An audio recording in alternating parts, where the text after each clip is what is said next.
Hey guys, really not expecting a lot of people to be in here tonight. I might get surprised. This was one of those things where kind of decided last minute I gotta quit doing that because when people aren't expecting something, they're not going to be able to plan very well, whether or not they want to come into a stream or not. So I'm gonna try to train myself not to do that. Um, or at least not do it very often. But, I was kind of on the fence earlier today about, that's right, Texas, that's right. Um,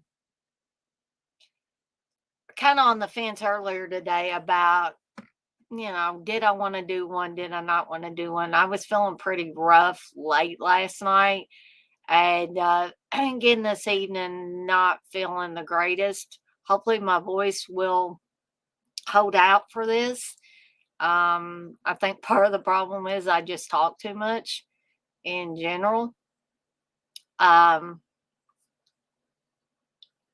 but this evening, and if I don't drop it here, I do have my own bowl of soup here in my Camp Crystal Lake um, mug bowl or whatever you want to call it.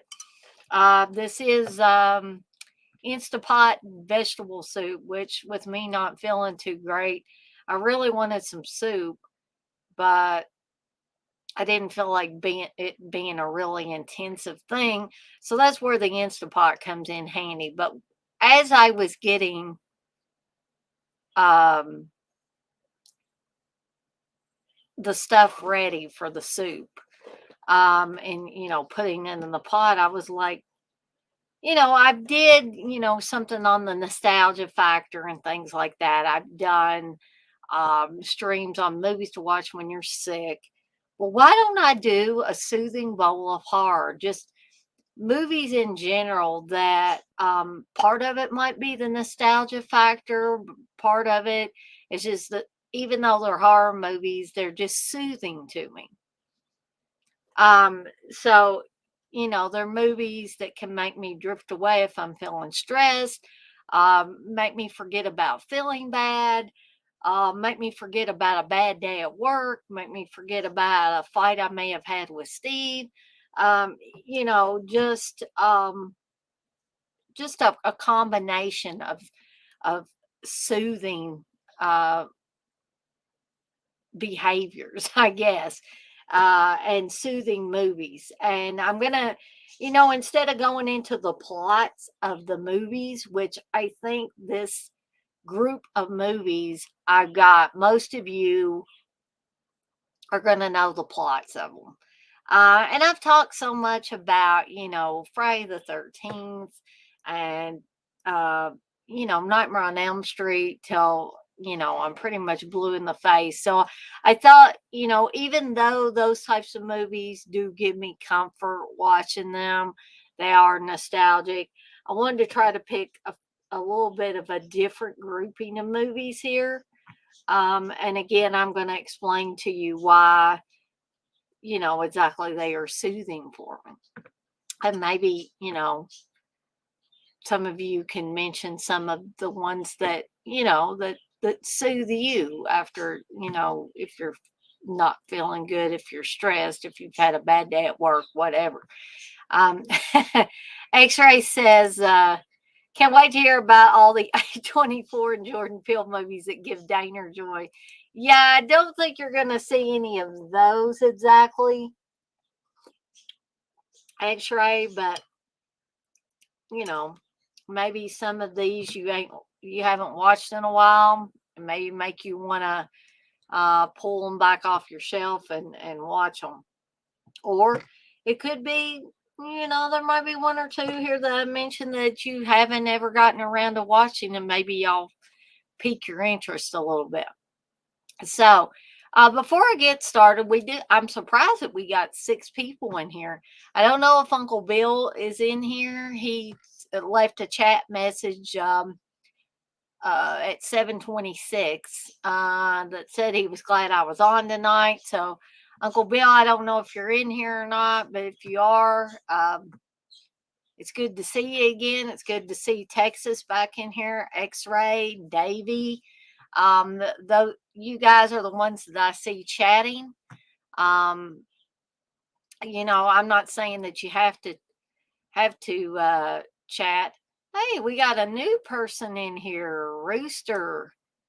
Hi, Evil Dead series. Um, Yeah, I mean, you can call me Evil Dead series, or you can call me Evil Dead chick, or you can call me Dana or Daner, as the Dead Pit boys call me. X-Ray calls me. Several people call me Daner. Hey, Darren. Um, but before I get into the movies, I just want to um, go over some upcoming things for those of you that maybe were not in the watch along last night for X-Ray, or didn't get a chance to watch it later. Um, I am planning on tomorrow night at 8 p.m. Eastern Time doing a tale of two Deborahs, all about the careers of both Deborah Foreman and Deborah Goodrich.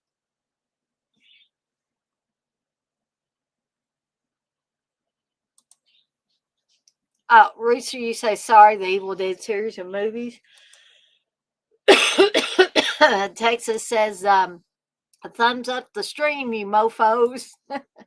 I love it because Texas is so um, elaborate and entertaining with his ways to try to get you guys to promote me. Uh, the Evil Dead series of movies for comfort, Rooster.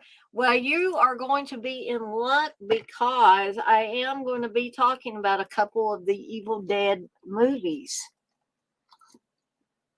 And you guys probably knew that I was going to be doing that because of the huge fan I am of the Evil Dead movies.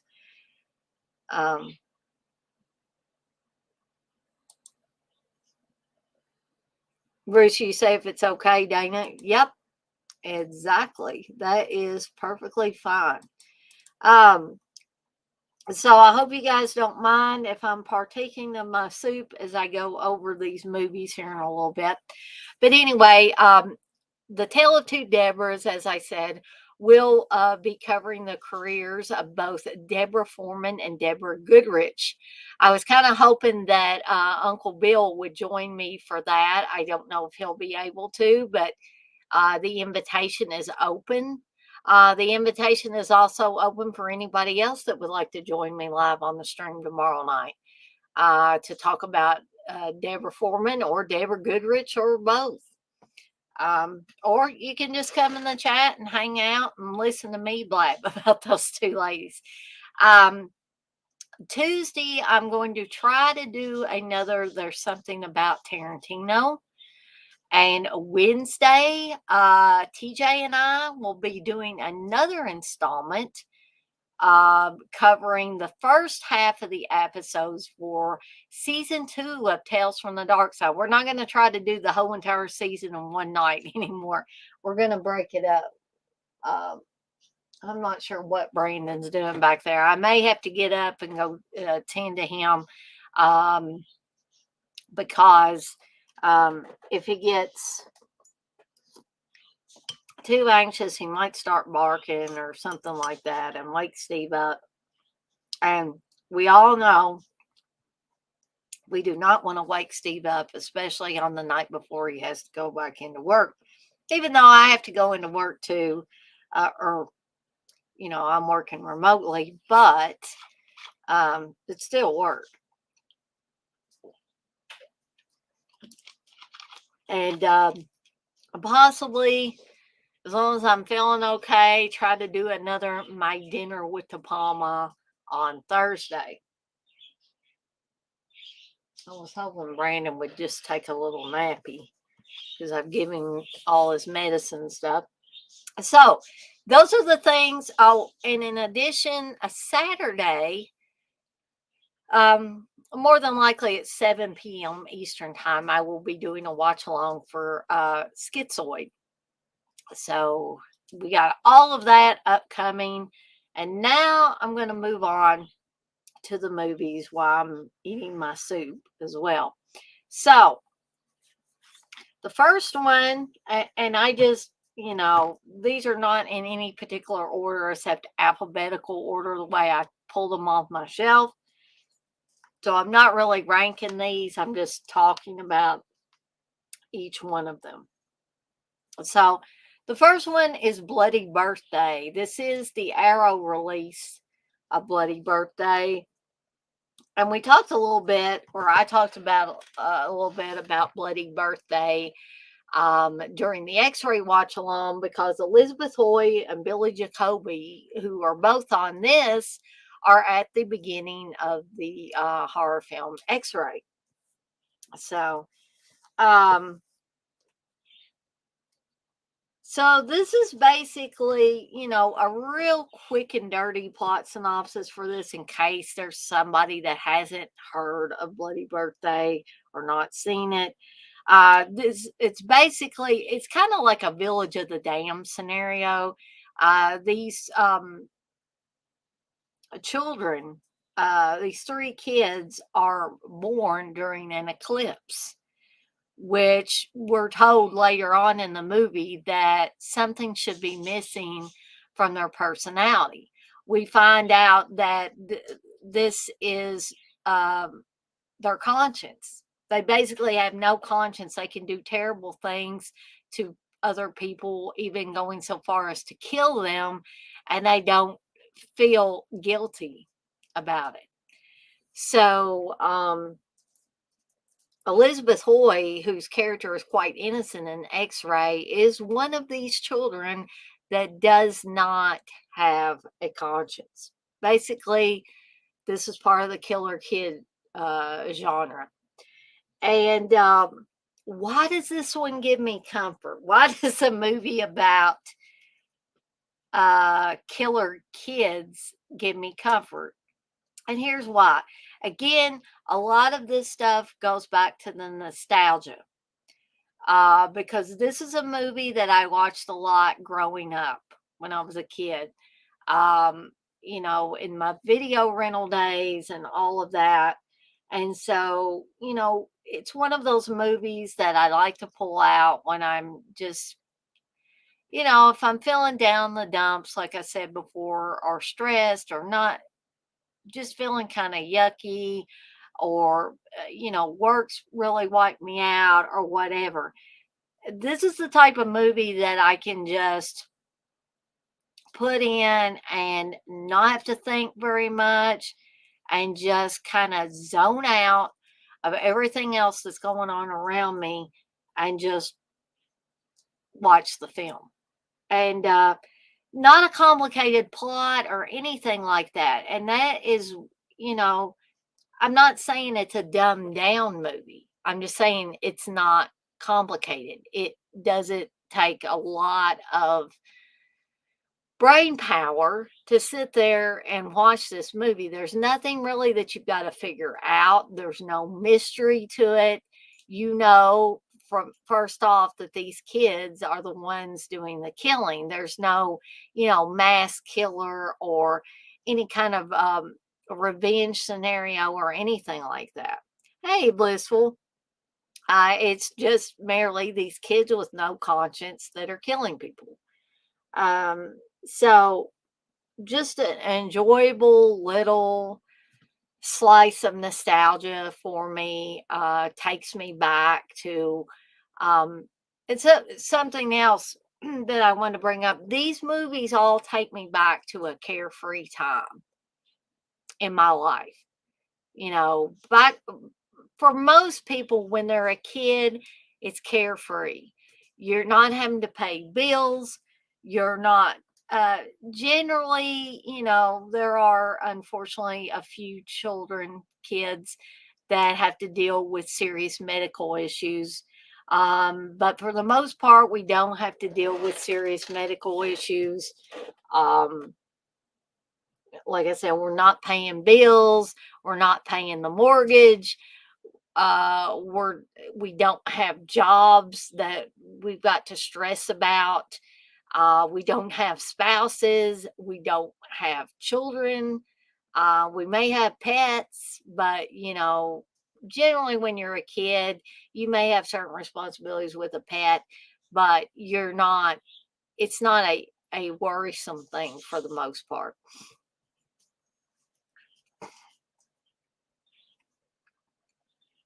Darren, you said Bloody Birthday is such a good film. Sadly, it's one that has become somewhat lost as no one talks about. Nobody does talk about this movie very often, Darren. You are right. You first saw this in the mid 2000s on UK TV, kind of blew me away. It is a very well made film as well. Um, so again, I'm not gonna, because I've got quite a stack of movies here. I'm not gonna talk too long on each one, but you guys feel free, like Darren did, to put memories that you've got about any of these movies that I talk about, or even bring up some that aren't on my list that you guys consider like comfort movies. Sure where Brandon's at now. I think he laid back down. Well, yeah, Uncle Bill. Uncle Bill says, "Let me in, Dana. I want to speak on this for about 30 minutes or so." Well, you can speak on stuff for as long as you want to, Uncle Bill. Hold on just a second. Let me get the invite in here.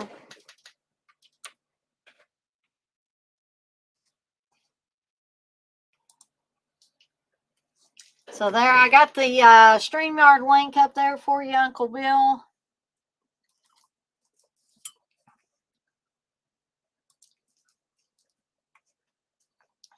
And I'll kind of wait here to see if I see Uncle Bill backstage before I move on too much.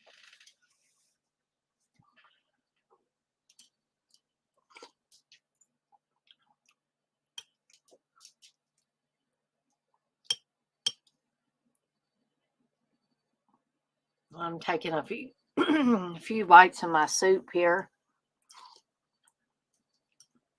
I'm hoping it'll kind of help my throat a little bit.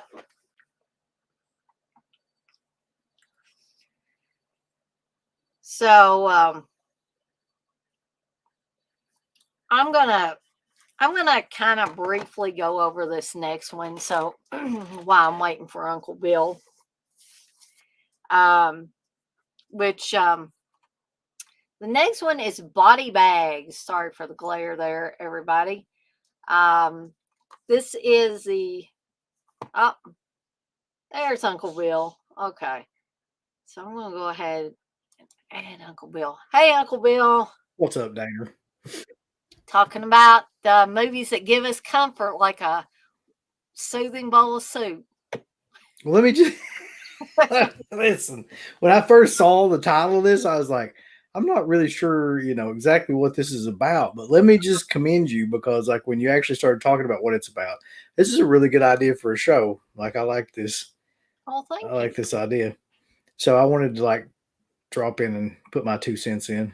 Just Okay. see. So, do you want to talk about one?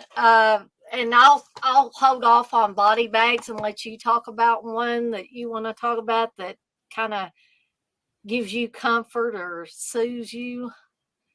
Well, I mean, there's a bunch. I could talk about like a ton of them. Mm.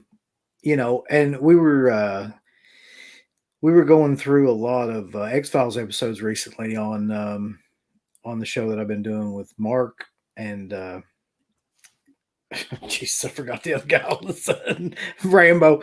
Yeah, no, Mark and Rambo. And I didn't realize how nostalgic I was for that show until Yeah. started watching it back again. But that's a show that definitely like gives me like a lot of comfort. Like you go back and watch those shows, and like if you grew up watching them like I did, and when that music hits and everything, it's like automatic. You know, you feel better. Like you feel like you're back in that spot, like you were talking about, like that time period, and it's just a really really good show, and I really enjoy it. Now, in terms of movies and things like that, I could go through a million of them. Basket Case is one of them. Yeah. Uh, I love Basket Case just because that's one that I grew up watching, and like I used to watch it with Dad quite a bit, and it's one that I can always go back to and just feel like it's dumb and harmless, kind of fun. Um, and there's a lot more from that. Pretty much anything Fulci or Argento related gives me that vibe too. But that takes me back to like my early 20s because And that's when I kind of that's kind of like me too. So when I was pulling some of mine, I was trying to go way back, to yeah. like, when I was 12, maybe 13, because that was the 12, 13 age range for me was like the big one. There's Princess Puffin. That was the two big years, I think, where I was watching just a ton of horror movies mainly, but other movies as well, comedies and stuff like that. Um, but it's like I said, you don't by the time I got in my 20s, I was already starting to worry about stuff. 12, 13, I wasn't worrying about anything other than, what was the next hot toy I was going to get or the next Yeah. Yeah. I wasn't worried about the big stuff. I wasn't worried about paying bills and uh, having to, go to have a real job. You know what I used to do, speaking of jobs, when I was a kid to make a little extra money? You know what I Oh, did? should you be telling us this time? No, I'm just Uh, yeah, this is kidding. safe. Well, actually, there were two big things that I did. I worked in tobacco for my papaw, and Really? he would pay good. He would pay good. If he would expect you to do a good job, but he'd pay you well. I would uh, set the plants. I would write on the setter. I don't know how many of you know about a tobacco setter. It would go along behind the tractor. Papa would be on the tractor, and we'd be, setting the plants, and I'd chop out, get the weeds around the tobacco plants when they were growing.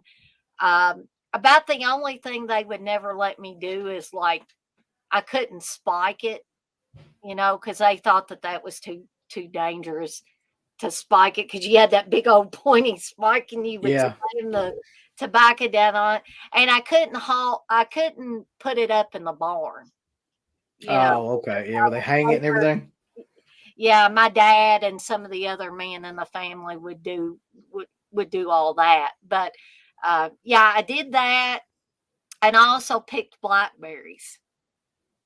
I would pick, a gallon of blackberries and sell them for about $5 or $6 a gallon. And that was a hot job. Let me tell you, in the middle of the summer, you're picking blackberries and I would get whiny sometimes and say, Dad, can you help me? And he'd be like, I should charge you part of the money that you're getting from this, but yeah, I'll help. But anyway, uh, Rob's saying, he says, Papaw. Now, there's a name I haven't heard since, I don't know when. Yeah. Yeah. Everybody's got a papaw around here. Yeah, that's Yes. what we call. Yeah. So, yeah, sorry to interrupt there, Uncle Bill. Oh no, I was just same old kind of thing, just talking about like the movies and TV shows and things like that. Um, Now, if you want to get off of the fact of like horror movies for a second, Hmm. like there's a lot of And I've noticed mostly they're fantasy movies from like early, 80s and things like that that kind of like take me back to like in my head to a certain time period. Never Ending Story is one of them. Yeah. Labyrinth is one of them. Yeah. There's quite a few like that for some reason or another. We could Uh, even say the Goonies. oh yeah, definitely the Goonies. Yeah, Yeah. Um, and the Legend of Billie Jean for me, yeah, that's another one that takes me back. yeah, Just I'm transported back to that time yeah. every time I watch movies like that. I gotta say though, I'm old enough to remember. By the way, Dan, I don't know if you remember this or not. The Goonies board game. I actually played the Goonies board game when I was I a n- kid. I never played it, but I kind of remember it, but I never was able to play it. So, like, did your family buy a copy of it? Or No, it wasn't my family. There was a guy that I used to be best friends with who owned the. I'd never really seen it up until that point, but he owned the board game, and I just remember like playing it with him over at his house. I don't even remember exactly what it was about, like how you won or anything like that. But I just remember you had the little characters, like the little people that you moved up and down, and there was a doubloon thing that you had to use somehow or another in the game. I can't remember specifics of it, but like, and I believe you could collect gems. Like they had uh, little things that looked like diamonds and rubies and things like that. So, um, was it like One Eyed Willie's treasure? treasure is what it was supposed to be. Yeah, yeah. Um, I bet that game would go for God knows how much now. Yeah, I wish I still had, or I'm not sure if I ever had that, but if I wish I had a copy of it anyway. Yeah. Rob says, well, she used to call me Papa Scotty because I was so old. I remember him I doing was like that. 39 at the time. It's like, yeah, we were in our probably like mid 20s, so like anything older than that was like really old to us. Wes thought I was old. I mean, I think he still thinks I'm old, and I'm No, I just think Wes just mostly gives Steve shit about being old now. He's like right. transitioned. Yeah, yes. Yeah, Um, Kelly says, any of the old Hammer Dracula films are soothing to me. April Fool's Day, Motel Hell, anything with Vincent Price. More recently, Shaun of the Dead. Shaun of the Dead's a good one too because I've seen it so many times that I almost like don't have to even turn my brain on to watch it anymore. I'm not paying attention to it. Kelly also brings up Clue. That's another one too. I probably watched that. Like I had a VHS tape that somebody, I don't know who it was, had recorded Clue onto it. This is Mm. back in the day when you could take like a rental VHS tape. If you had two VCRs and you could make a copy of it, if you put like duct tape over top of the the VHS, one part of the VHS tape. So we had all these VHS tapes that had like 2 or 3 movies on them, and they were 6-hour run, VHS tapes. Oh my gosh, I remember those. And Clue was one of them. Mm. And I probably wore that son of a bitch out. Like I saw that movie so many times.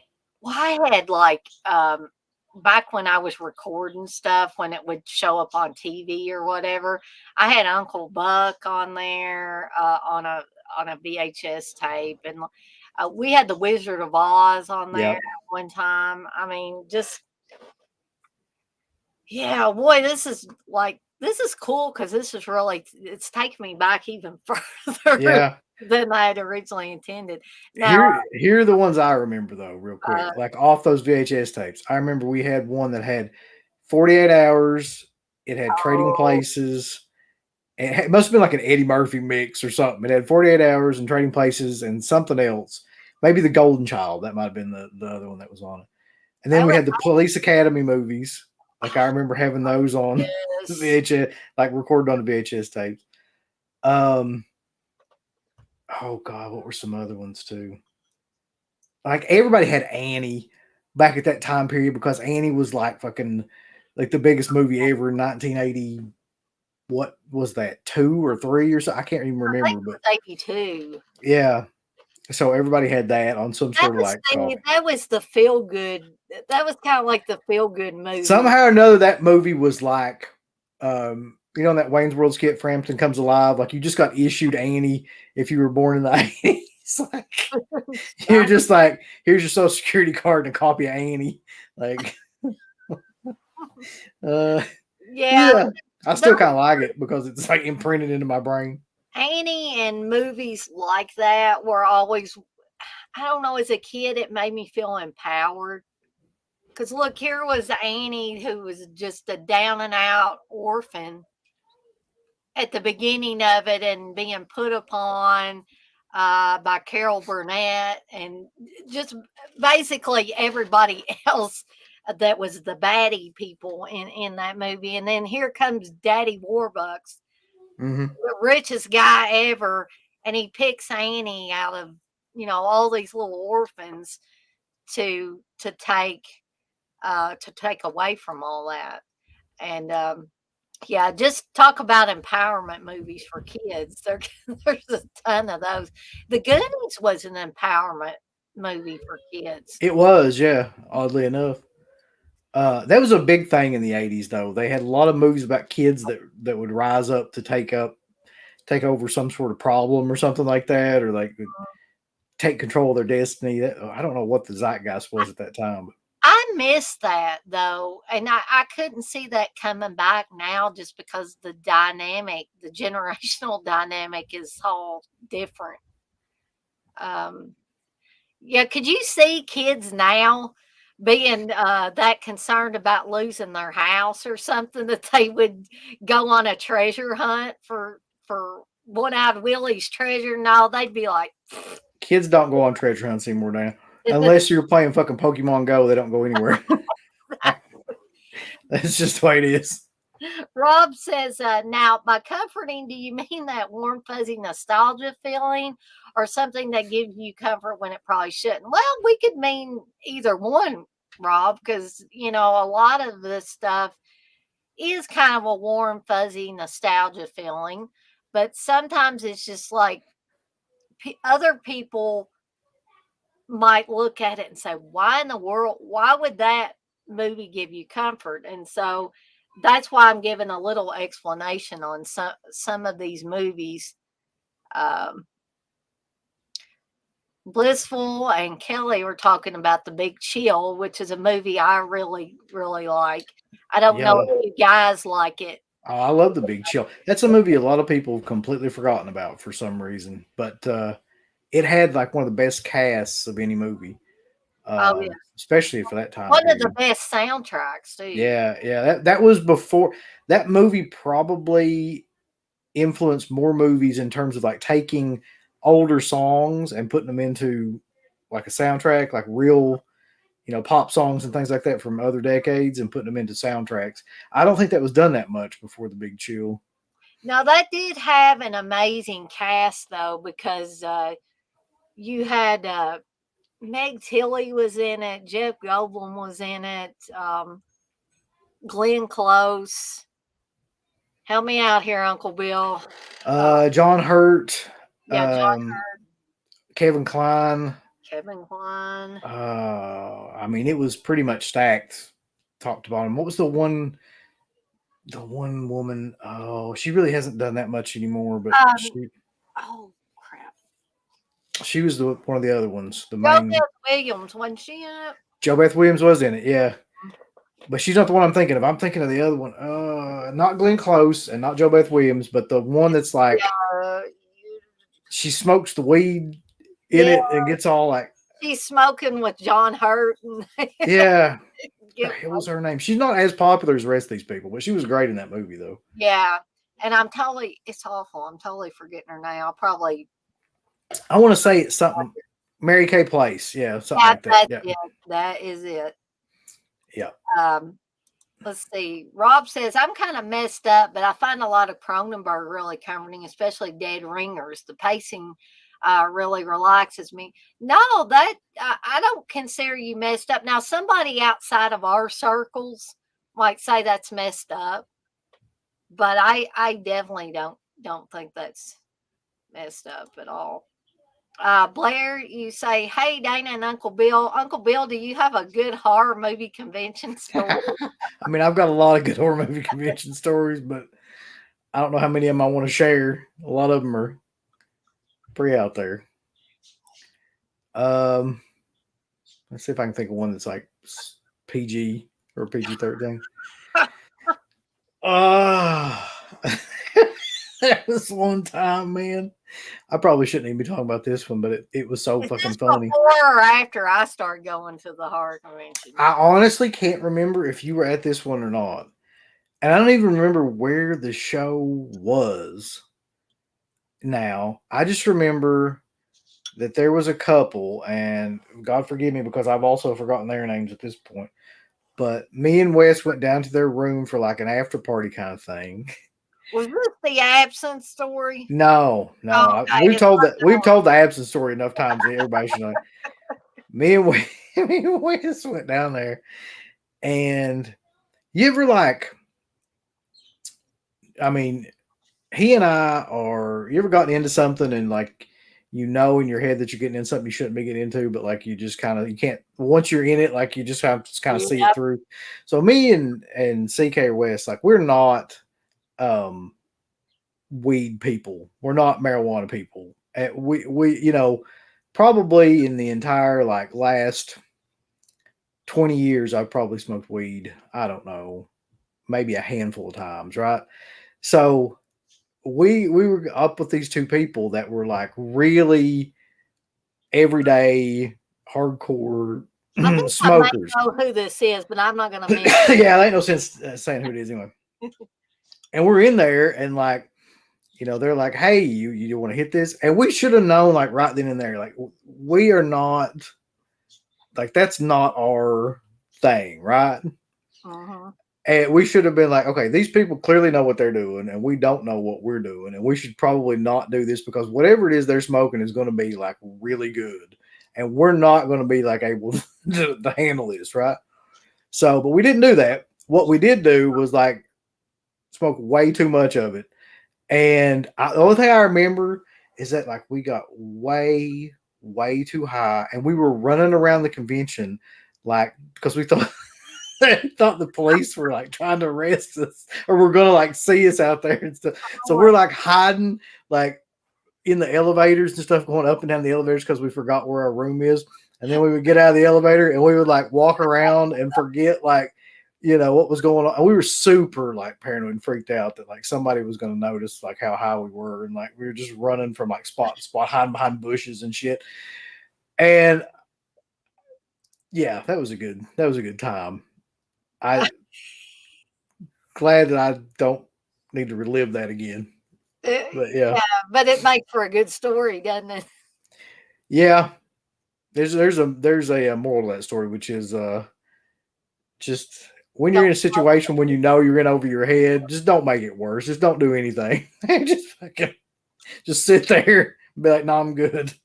well, my close call with weed was like the very first convention I went to where I met you guys, and I didn't smoke it, um, but I was in very close proximity of it, and I was I was paranoid that because I didn't think Goose was gonna arrest us or anything, but I mean, Oh I knew he was yeah. a cop and he was there. I was like, "Holy shit!" I'm gonna smell like weed, and we're gonna get arrested. And this is, the first convention I really went to where I was hanging out with people and stuff. I was like, I do not want to have to call my parents and tell them I got busted for weed and try to explain to them that I wasn't smoking it, but that the smell was on me and they busted me and whoever I was with. And like I'm in jail and I get somebody to come get me out of jail. Oh man, that was my biggest fear that was going to happen that weekend. No, Um, Goose was not that type of cop, by the way. Goose was the type of cop that would tell you like how to get out of shit. Like he used to tell me he was like, listen, like if you're drinking and you have to drive somewhere, like don't like gum doesn't work or nothing like that. He would he would tell you like here's what you need to do to like to beat it or whatever. My gosh, that sounds like stuff Steve told me early on, like, putting peanut butter in your mouth and like What the fuck? that. No, I think that's how you teach a horse to or talk to make them look like they're talking. Maybe it would cover up the smell of alcohol in your breath. I don't. I've never heard that. I'm not. It could work, I guess, but that's yeah.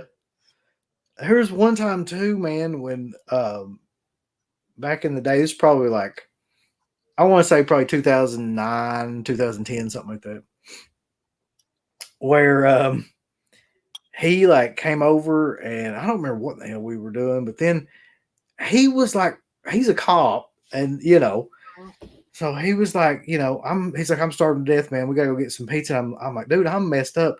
He's like, he's like, don't worry about it. Like, just you drive over there. I'll drive with you. If anything happens, just let me do the talk. And I was like, all right. So, but the Pizza Hut was literally like, I don't know, maybe half a mile or something like that. So, but I mean, Goose was great about shit like that. I can't. I mean, I knew Goose a little bit at that time, and I knew he was nice and everything, but I just could not get out of my head that he's a cop. That's just all I kept Yeah, thinking. yeah. Um, He wasn't really. I mean, he is a cop. He still is a cop, and he was a cop then, but he wasn't really that kind of cop. Like, there's some good cops out there, and he was definitely one of them. so Kelly says, yes, totally, UB. It's so burned into my brain, it's easy to have on in the background. I think she's talking about the Big Chill, and I can still enjoy it without watching. Yeah, that's the other thing about these movies is that they're literally can be on in the background, and they still work to soothe you, but you don't have to just point blank focus on them. Yeah, I've got a lot like that too. Yes, I was going to bring that up too, Rob. You say nostalgia wise, Tales from the Dark Side really hits me. That was a really great time when that and all those syndicated shows were on UHF late at night. Yeah, like I've said before, Tales from the Dark Side, the Twilight Zone in the 80s, all of that stuff. I remember being watched as a family. I mean, my mom and dad would sit down and watch it. I would watch it. If Heather was visiting me for the week, we would watch whatever episode was on that week of like Tales from the Dark Side. I mean, we literally still remember watching A Case of the Stubborns episode where the old guy sneezes his nose off at the end of it because he's too stubborn to believe he's dead until he sneezes his nose off. But we still remember that episode vividly. We can talk to each other about, yeah, I remember when we watched that episode. Um, and it's so vivid that I can remember what I was eating and drinking at the time because Yeah, I remember having popcorn and lemonade. isn't it weird that how some things like they're called core memories they get burned into your brain like that so vividly that they just kind of pop up out of nowhere. Like at some points you just be sitting there and you'll be like, "What the hell am I thinking about this for?" Like and it just comes up. Yeah, and Yeah, sometimes it's a wistful feeling, sometimes it's comforting, but sometimes it makes me sad because not the episode doesn't make me sad. It's the memory of what that time period was like. yeah, Because we'll never get that back. We can watch these things and get a soothing, calming sensation. Well, we'll never get that time period back, and that's the sad thing. I tell you the one for me out of Tales from the Dark Side. I didn't realize it was the pilot episode either, but Trick or Treat. Yep. I had no idea that was the pilot episode of Tales from the Dark Side, but that's the one that I absolutely remember the most because Dad used to watch it, and I would watch it with him. And I don't remember, maybe he had it on VHS or something like that, but I do remember watching it over and over and over again, and like something about it like just clicked with my brain at that age. The idea of like the guy having a haunted house, and And all that was really cool. the kids at the age they were, the kids that would go to that old miser's house, and they were trying to find the IOU so their family. Yeah, There was another one where the kids really wanted to help their parents. They wanted yeah, to help their parents get out of debt, and the only way they could do this was defeat this old miser that pretty much run the town. Um, See that again, we won't get that back. We won't get those type of television shows. We won't get those types of movies either. Um, Blissful says she's found her ET trading card. That's cute. I bet those things are worth some money. Oh Guarantee it. yeah, Kelly. I probably will do a part 2 at some point. So you want to come on? If I do that, yeah. The more the merrier. I love when people want to come on and talk about these things with me. Rob says, I love that John Huston directed Annie from the Maltese Falcon to Annie in one lifetime. I had forgotten about that, but yeah.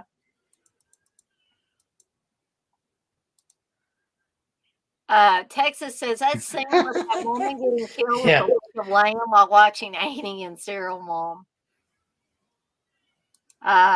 Ben says Cloak and Dagger was crazy violent for a kids movie. Yeah, it was.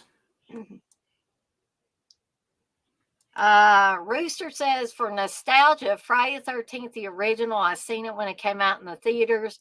I don't know about comfort. That shows my age.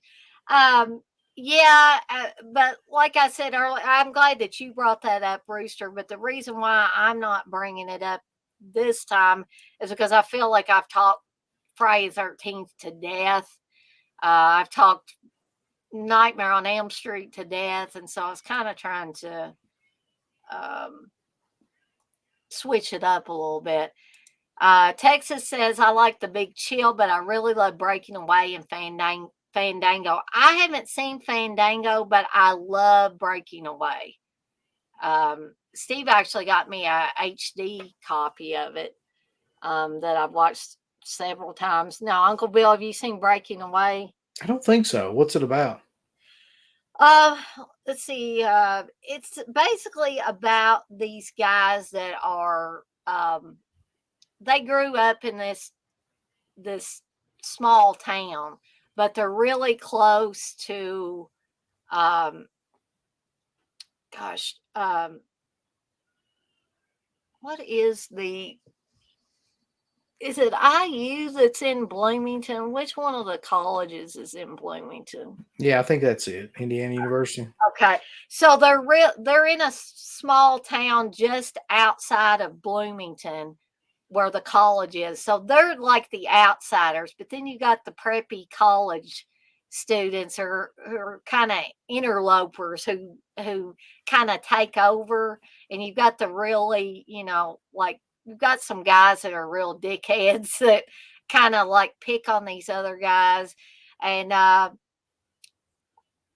one of the guys is trying to relive his youth over and over. He was a high school football star, and he's that's all he wants to talk about. He says, he says at one point, he says, when I get old, the kids around here are going to go, there's mean old man Mike, and he's just really bitter because he sees these college students coming in, taking over, and he feels like he's struggling and he can't get back his glory days. So that's all, he wishes he was back in his glory days playing football in high school and doing all that stuff. Dennis Christopher is also on it, and it's really about him more than it is the other guys. Jackie Earl Haley's on it.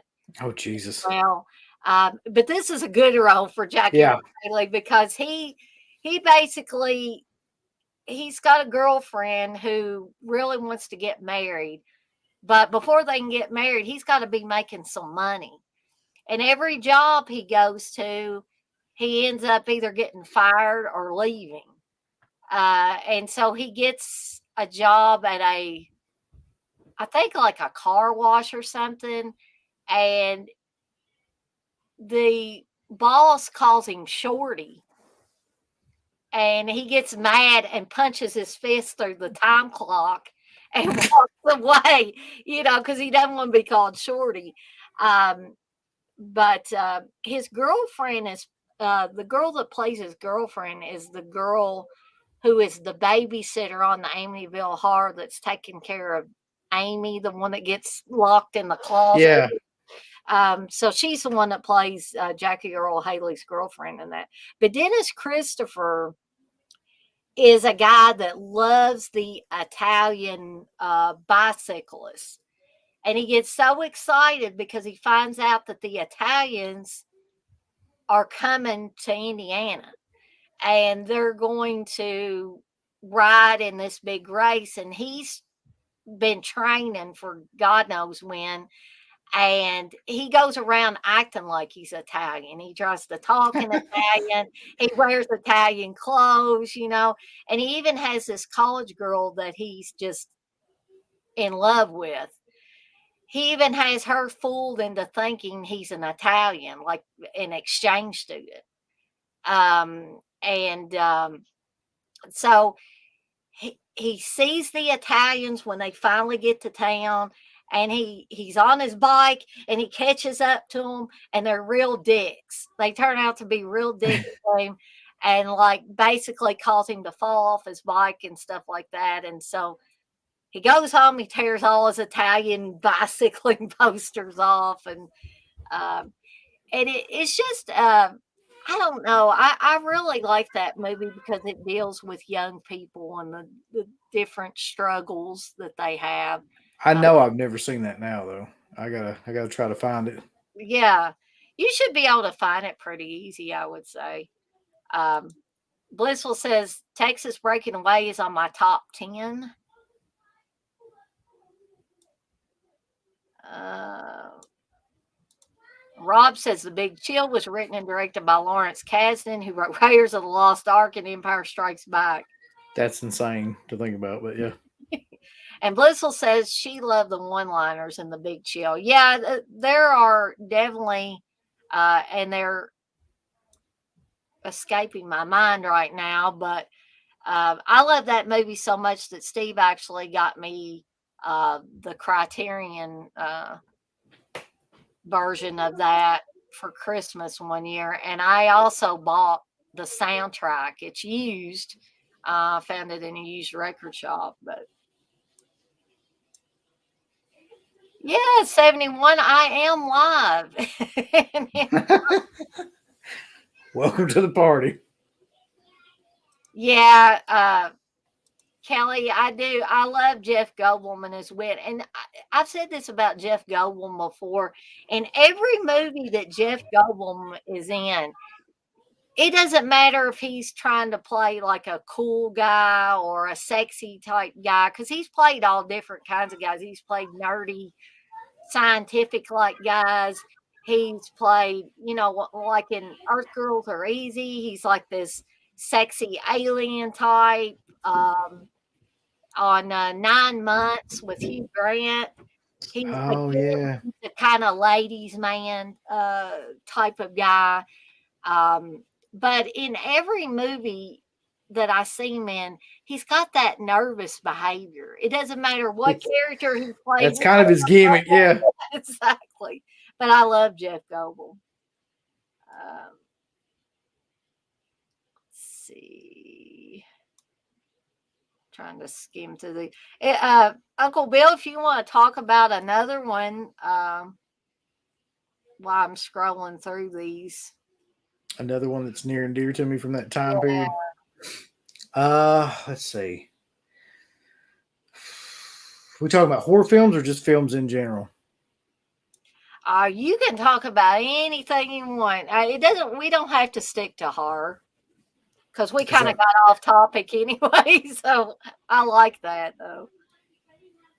So I mean, talking about horror films, another big one around that time period, like the mid '80s,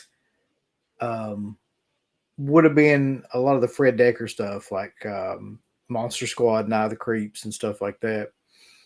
Um, Now, talking about like non-horror related films around that time period, that was a great time period to be a kid. And when it comes to like the type of movies that were coming out, that were actually like a lot of them were based around kids and had like, had somewhere or another, like kids were in the forefront of them too. Mhm. So like somebody mentioned Cloak and Dagger, but then you had the Golden Child too, which I think that movie, I probably watched that movie 1,000 fucking times too around that time period. A lot of people didn't like it. People didn't like it around that time. I remember. I mean, Yeah. it wasn't regarded as like one of Eddie Murphy's best films, but I always thought it was friggin' hilarious. Um, just some of the one-liners in that film are insanely good too. Well, you mentioned 48 hours as well. 48 Hours is great. Yeah. What 48 hours is great, but was it 48 hours or another 48 hours where Eddie Murphy kept saying, I was in a bus that flipped over 25 Five times? times. That I think that was the second one Okay. because I think he's being transported somewhere in the yeah, the bus flips up because they try to kill him. Exactly. Yeah. And he I just think keeps in the first one he just gets out of jail because Nick Nolte gets him out of jail. So I don't think right. that's like yeah. Because he kept saying in another 48 hours, you keep talking about this, but how do you think I feel? I was in a bus that flipped over 25 times. Yeah. One of the best scenes in any of those movies though is to me, and I'll never it's always like itch in my brain, is when he's in his cell and he's got that Walkman, he's listening to the Police and singing Roxanne. Like something about that is just like classic. Um, Fish Called Wanda. Rob brings up. That's another one that hmm that me and Dad watched over and over and over again when it came out too. That's a really unique movie. I watched that not too long ago. I don't think there's another movie that's really like that movie. Like it's a crime caper, but it's also like it's a weird like comedy drama mix that there's really nothing that's just exactly like it. It's got a very, I mean, I think John Cleese wrote it, but it's very like British Yeah. And see, movie, even though it's I love British comedies. I know it's British comedies, I guess, are kind of an acquired taste unless you are British. But I think for people in the United States, it's an acquired taste. But, I always loved Peter Sellers movies. And I know people, I oh, Shot in the Dark, and have yeah, talked about Peter Sellers and what a nightmare he was in real life. But despite that, he was funny as hell in those movies. I mean, I don't know if you've ever seen The Magic Christian with Peter Sellers and Ringo Starr. no, I've heard of it though, just because Oh of my Ringo. oh my gosh. That Steve says he never wants to see that movie again. That's another one he never wants to see again. And he's like, why do you like it? I'm like, Steve really, Steve don't like any of this shit. it's so absurdly funny, I guess is the best way I could say because the whole gist of that story is that Peter Sellers is a really rich guy. Yeah, his name's uh is it Youngman Grand or I don't know. His last name's Grand, but he's like the richest person in this town. And Ringo Starr plays a homeless guy who the first time we see him, he's trying to sleep in the park and a cop comes along. He's like, here, in the British accent, I can't do it like they do. You can't sleep here. And so what Peter Sellers ends up doing is adopting the grown Ringo as his son and his protege. Um, and so what he and Ringo end up doing is trying to prove how corrupt society is, that they will do anything for money. Hmm. And so there's one scene where a cop's going to give them a ticket for parking in the wrong place. And Ringo is sitting in the car and he's, what do they call it? Isotonic exercises or something. He's doing something with his face and he's going, oh, like that. And that's funny enough. And then they tell the cop if he will wad up the ticket he was trying to give to him and eat it, they'll give him money. And he does it. He just wads up the ticket and eats it.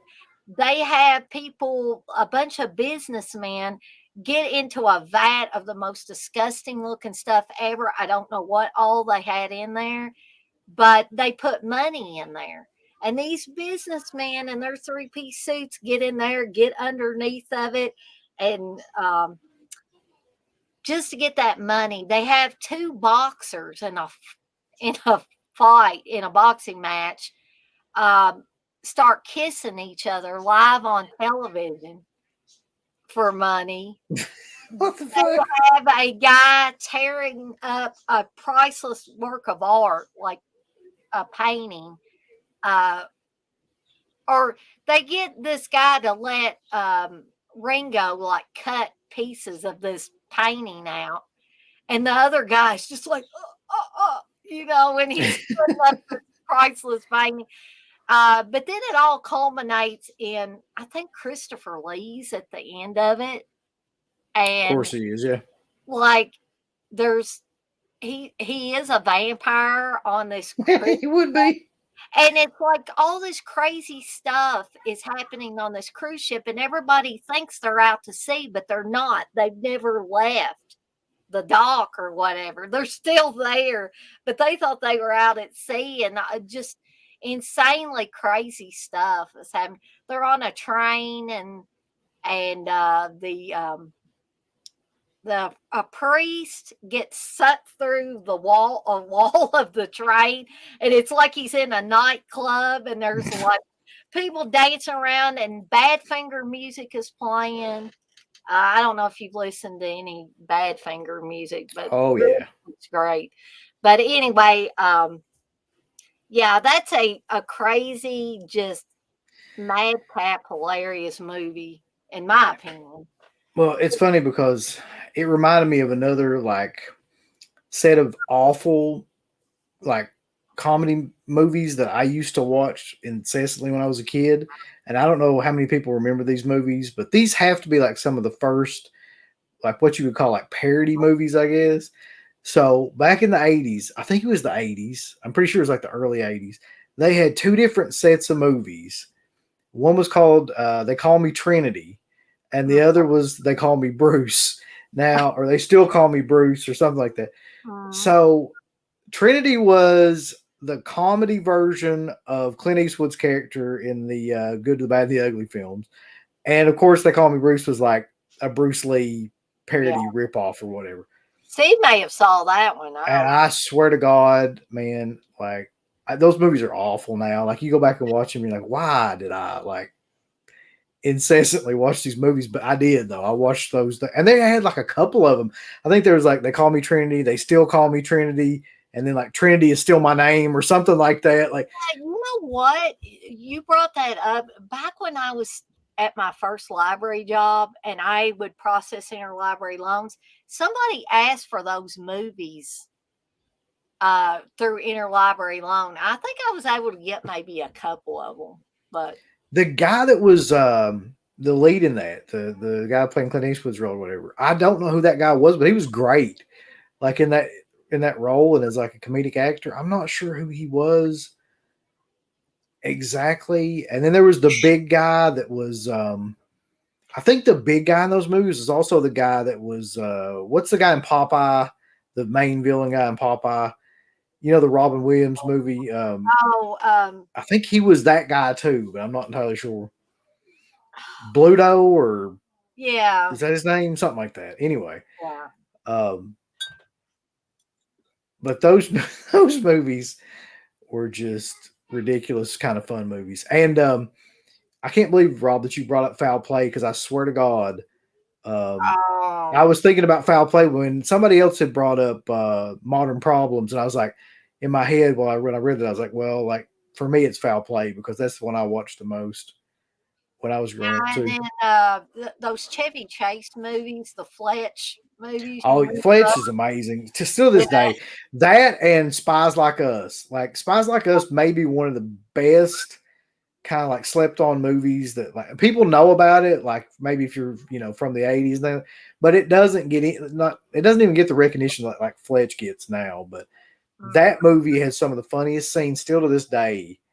Like especially the doctor scenes where they pretend to be like doctors in that camp, and it's just yeah, that whole sequence. I can't do Uh, it justice, Stuff but like I'm thinking of all kinds of stuff now, like The Great Outdoors. That one Yeah, was yeah. great.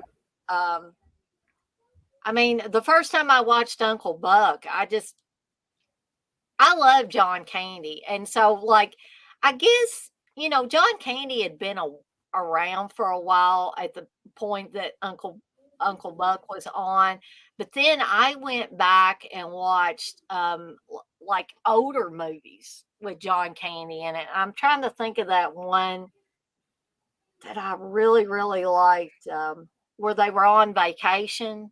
Oh, the Great Outdoor? No, you're talking about summer Summer rental. Rental. Yeah, That and and I'm remembering the one scene where I guess the chicks had a boob job and she like takes her bathing suit top off and she says, "How do they look?" And he that's says, similar.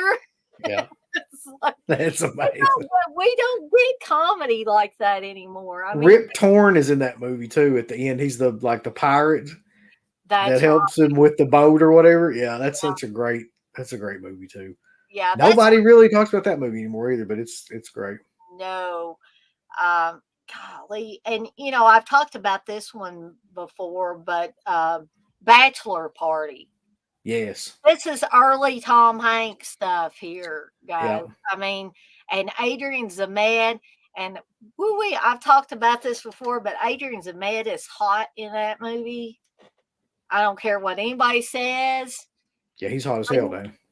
when he takes his shirt off and he's Uh-huh. singing, mm-mm. That was Adrian's in his prime. He doesn't look so hot now. He's quite a bit older now, but back then, yeah. But Do you remember? Let me ask you this. This is another one I watched like a lot during that time, and it's awful too. Do you remember a John Candy movie called Armed and Dangerous where he oh yeah, plays like a security guard with who's the guy, dude? The guy with the eyebrows that his oh Jesus Christ. God, with the eyebrow. You know, his son is really popular on God, losing my mind. We're having brain lapses. Eugene Levy. Oh, Eugene Levy. Yeah. So it's him and freaking Meg Ryan is in that movie too. Like this has to be one of the earliest like roles that Meg Ryan was ever in. But she's in that movie and she plays like a rent-a-cop as well. ah. But Did I ever tell you about that weird movie that it was a horror movie that Steve had me watch one time, or I sat down and watched it with him, that had Eugene Levy in it, and he had long hippie hair, and I was just laughing. I just couldn't stop laughing at this movie, and I've forgotten what the name of it is now. I don't remember that one at all. I don't remember which one that I would have don't know been. if it had something to do with devil worshippers or cults or something like that, but I just remember Eugene Levy having that really long hair Yeah. in it. Oh man, this is really, really taking me back. And this takes me back to the first time I watched When Harry Met Sally. Heather introduced me to When Harry Met Sally because I was visiting her at college. She was going to Murray State at the time, and I was just visiting her for a week. And she was like, "Hey, have you ever watched When Harry Met Sally?" And I hadn't at that time. She's like, "Oh, you got to watch this movie." And I became a fan just instantly with that film, and I still like to watch that movie. And I actually have it's a double feature with oh, the Sure Thing with John Cusack. Oh yeah. You're not thinking of because somebody I think Little Dumpling says Eugene was in a cannibal movie with Andrea Martin. Wait, yeah, I kind of remember this now. Oh God, what's it called? Anyway, I should just look it up. I don't know what the hell I'm doing. I've got like $1 million worth of technology over here. I could just look at it and try and figure it out. But anyway, I'm go on though, Dana. I know you had some more stuff that you were going to show. oh well, this has been a fun little side trip through history movies. Yeah, sidetrack. Yeah. one I didn't have in my stock, surprisingly enough, that Darren brought up was Phantasm. And I don't, for whatever reason, I didn't pull that one out. Um, but yeah, I would definitely include that. Oh my god, he was in Splash too. I forgot about that. Splash, yeah, that was another Tom Hanks vehicle, I think too. Um, Cannibal Girls. He was in Cannibal Girls. Was that it? Rob saying Cannibal Girls, directed by Ivan Reitman, so that makes total sense there. Yeah. Muriel's Wedding, Darren. Yes, I have seen Muriel's Wedding, but it's been a super long time. It's been years since I've seen that one. I remember that clearly because the Dancing Queen song being in Muriel's Wedding. So I will, again, I don't want to bore people with this stuff. I think the little side trip we took through movie history was a little bit more interesting than me just going on about these movies. But right before Uncle Bill came on, I was going to talk about Body Bags, which was a little bit later than several of these movies that we've been talking about. But this, to me, this is a really, and Uncle Bill, feel free to disagree with me on this. I think this is a pretty strong anthology type of horror Yeah. film. And John Carpenter basically hosts it. He's a coroner, or we think he's a coroner, and he's talking about body bags where you know they bring the corpses in body bags if it's a really nasty accident or a suicide or something like that, and that's what he's looking for. And so when he finds his first body bag, of course, he gives us a little bit of an intro, and then it moves into the first story. And the first story, I think, has to be my favorite, and that's the gas station story with Robert Carradine playing one of the craziest characters I have seen him play, and he plays it to the hilt.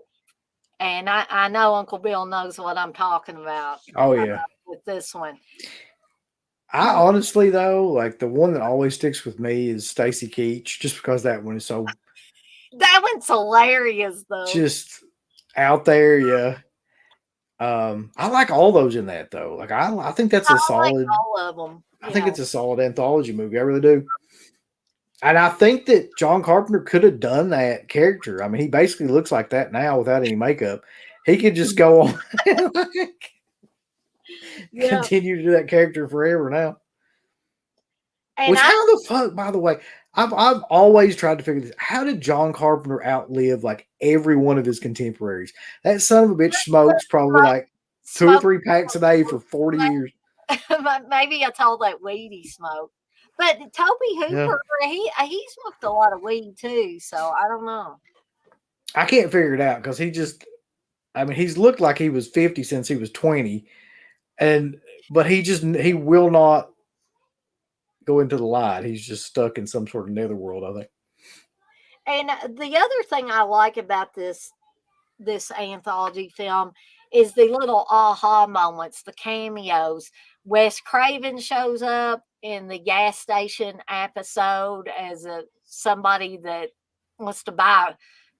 I don't know much about cigarettes because I've never been a smoker, but he Yeah. has something called Coronados. I think they're like little cigars or something like that. Oh, Yeah. okay.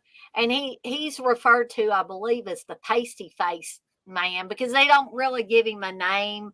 But when he comes up to the window and asks the girl for some coronados, his face is literally really pasty. Y'all don't know what's wrong with him, but and then he wants to get the girl out of the booth. He's like, what could I do to get you to come out of that booth? And she's not biting. She's not going anywhere with pasty face man. Um, and David Naughton is on this. Whatever you may think about David Naughton's personal life, I mean, he's good in this, and he does turn out to be the good guy in this story. Um, and is am I wrong? Is Buck Flowers in this Now one? Buck Flowers is in this. Yeah, Is he the bum he's the bum. that Yeah, needs to go to the restaurant? I need to go to the isn't restroom. he always the fucking bum? By the way, like Or some kind of weird on a oddball character. he's got the highest like bum ratio of any like actor ever. Like he must have been the go-to guy whenever you were thinking about like a hobo back in the day. But he does. He literally now one movie that Buck Flowers is on that he doesn't really play a bum or an oddball character is The Fog. Do you remember him in The Fog? Yeah, he was just one of the fishermen or whatever. Yeah. Yeah, but that was one a rare occasion where I think he made a career of playing these. So here we go. You ready for this? I looked it up, Dan. Here we go. So he was a bum in Back to the Future. He was a bum and They Live. Mm-hmm. I'm thinking, was he the bum in Terminator? He may have been. It's been a while since I watched Terminator. Hold on, I'll go back further and see if I can. He was a he was a bum in that awful gorilla movie, Mom, Can I Keep Her? I don't know if you remember that one. No, I haven't ever seen that one. He was a bum in Wishmaster. Yeah. Okay. He was a bum Rob in. says he thinks he was a bum in Escape from New York. Yeah, hold on. Yeah, he did. Hold on. I'm getting there. I'm just getting to the 80s now. He's a homeless guy in Dark Breed. He was a bum in Renegade, the TV show from the 90s. Let's see. I just want to see how many movies that he was just a bum or a homeless person in. He was a bum in Munchie. If Mm. anybody remembers Munchie, he was a wino, according to this in Camp Fear. All right. Now we're getting into his prime period here in the 80s. So let's see. And he was a bum in One Man Force. I don't even remember him being in Pumpkinhead, but apparently he was. He was a bum in Maniac Cop. Okay. He was the janitor. I'm not sure if that really counts. I don't think that counts. So, in Sorority Babes in the Slime Bowl Bolorama. But he was an oddball character in that. Yeah. He spent most of that movie in the locked in the closet, didn't he? Yes, he was a bum in Bates Motel. This is great. He was a bum in The Night Stalker in the 80s. Uh, Let's see. He was a bum in Escape from New York. He was a bum in Up Yours, which I've never heard of. mm, Jesus, dude. Like this guy.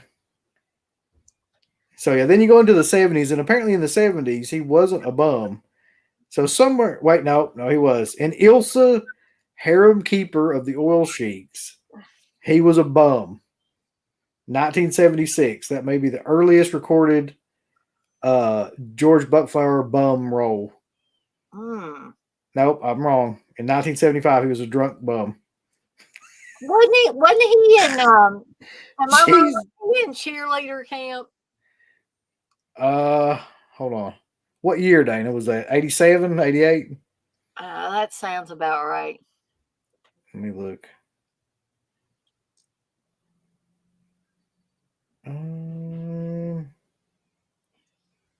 Yep. He was Pop in cheerleader camp. I'm not entirely sure.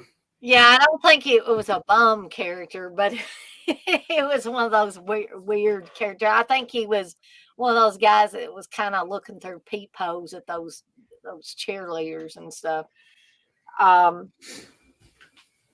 but Look, Little Dumpling asked too, what did David Naughton do? Is he controversial? Well, I mean, wasn't David Naughton accused of like beating on his wife or something like that? Allegedly, let's just go ahead and say that, because Yeah. I don't know like what happened with that, or if there was ever any kind of charge or anything like that. But yeah, when we were doing some convention or something early, like or mid 2000s, and somebody was talking about that he was accused of domestic violence or something like that, allegedly. Let me just say that Yeah. again. I don't know. Make sure we throw allegedly in there. Yeah, if I haven't said allegedly enough yet. Yeah, but I had heard that too. That's why Yeah, I said, whatever you may think about his personal life or things he's been allegedly accused of, I think he's allegedly. a really good actor. Look at American Werewolf in London. I mean, there's no doubt about that. But yeah, Body Bags, I think me and Uncle Bill both agree that that is a solid anthology film. Um, I didn't really need to see Mark Hamill's behind in that, but we do see a naked, There you as go. Bob Briggs would say, butox, and and Luke Skywalker's ass right in yeah, the face. if you want to see Luke Skywalker's ass, watch Body Bags and watch that final story. But yeah, David Warner's also, and he's in the Hair episode with Stacy Keach. Yep. Um, David Warner was in a lot of stuff that I didn't remember. Like he was in Titanic, and I didn't remember that at all oh, I've forgotten that too. until recently. I took the kids to see Titanic, and that what is it, the 25th or 30th anniversary or something like that? Mm. It's in 3D. Anyway, David Warner's in that. Like so, I had no idea. Rob, I love David Warner as well. And Rob also said Luke's dark side. Yeah, that's a dark side we don't need to see.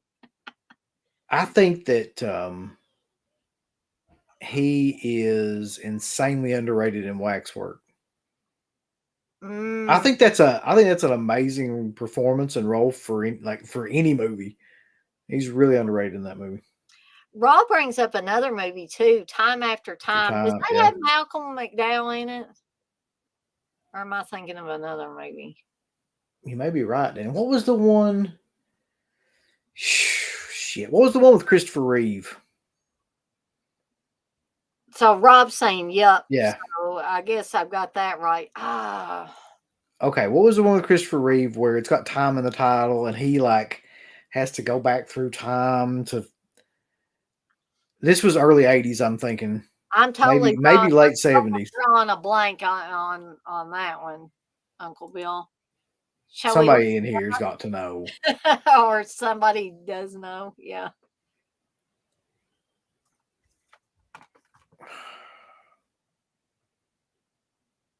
I want to say that it had Somewhere in Time. Yeah, Uh, I want to say it had what's her name, Dr. Quinn in it too. Did it have Dr. Quinn in it? Jane Seymour. Jane Seymour. Yeah. I got a funny story to tell about a dream Steve had about Jane Seymour. Basically, he was having sex in a dream with a young Jane Seymour. Yeah, it's a dream, Mara. You fucking keep dreaming. Yeah, that's Please. what I should have told him. You can just keep dreaming. Dream on, Steve. Fucking Steve. And that was after we'd been married. That was not, it seems like it was not very long ago. I was like, gee, Steve, come on. I'm surprised that in Steve's dreams he ain't having sex with like a catfish or something weird, like something like in some Cat 3 movie or something. That. Yeah. Or he's getting raped by the infernal rapist. Yeah. Steve's getting butt fucked by a nun in his dreams, no doubt. Oh, I shudder to think he might. Oh, yeah. His unconscious is a place I'd rather not tread, Dana, if we're being honest. Yeah, I can only imagine. Goes into some pretty dark cobweb places. Okay. So moving right along, and jump in there if you want to, Uncle Bill. But it's another anthology type of film, and I've got several Stephen King films in this grouping because Stephen King is part of my nostalgic past. I mean, I grew up on early Stephen King films, but Cat's Eye is another one that anytime I put this movie in, it takes me straight back to that time period where I first watched it. And, this has got some really good acting in it too, believe it or not. I mean, James Woods is in the first episode, the Quitter Incorporated episode. For And I some reason, I went back and watched that one again recently, and like I didn't remember it being as hardcore as it is, but that's a pretty like terrifying yeah, idea behind that episode. It's just the idea that like if he doesn't quit smoking, they're going to kidnap his wife and like torture her and all this stuff, and then like eventually they're going to kill everybody in his family. yeah. That's how you know. And Drew Barrymore plays his daughter, who is I guess she's learning disabled or mentally disabled somehow, and I guess it's a Catholic. I don't want to say special school, but I mean, essentially, I guess that's what it was, uh, for special needs children. And they even threaten his daughter, and they're watching him the whole time he goes to see his daughter. He brings her like a cabbage patch doll, and Yeah, and it's just so eerie and creepy. And they even go so far as to say, this is what's going to happen the first time we catch you smoking. This is what's going to happen the second time, and they yeah, go on and on. And I mean, it gets progressively more violent and sadistic what they're going to do, even up to sending a very disturbed individual to rape his wife, yeah. um, and to beat up his child, and I think they also something about that too that's pretty amazing is they got the police song in there too. yeah, I'll yeah. be watching you. Yeah, And that is a wacky scene where he's hallucinating, I guess, that these little kids are smoking cigarettes. yeah. Everybody's smoking like he's in a party or something like that. And Vic Donati comes down, the guy that's head of Quitters Inc. comes down the steps singing the police song. Yeah, I mean, just absolute craziness, but at the same time it's also very, very frightening. And I never had a smoking addiction, but I can only imagine somebody that did have a smoking addiction that was wanting to quit and watching something like this. What kind of nightmares would this give them? And I think Stephen King was actually trying to kick the smoking habit at the time that he wrote this story. Um, and the second story about the um, the real rich guy who finds out that his wife is cheating on him with I guess a tennis bum or something like that, yeah, and that they're going to leave together, and she's going to leave him and go off with this guy. So he gets the guy, kind of roughs him up a little bit. Him and his stooges kind of beat this guy up, and then he tells him, if you can go out on the ledge of my building and walk all the way around it without falling to your death, then I will clean the drugs from your car, because they planted drugs in this car. You will get a bunch of money, and you'll get my wife. And this episode is frightening too, because the guy amazingly does make it all the way around the building. He gets back in to the guy's apartment. And I hope all of you guys in here have seen this movie, because I'm going to give something away here. But this I found really frightening, because he says, well, he says, you made it around the building, and I promised you three things. I promised you get the drugs clean from your car. I promised you the money. And he gets really angry here and he says, and I promised you my wife. And he's got a shopping bag sitting there in front of him and he kicks it. Mm-hmm. His wife's head comes rolling out. And so this just horrifies and enrages the other guy. And he manages to get the old guy out on the ledge. And guess what? That guy doesn't make it all the way around. Yeah, exactly.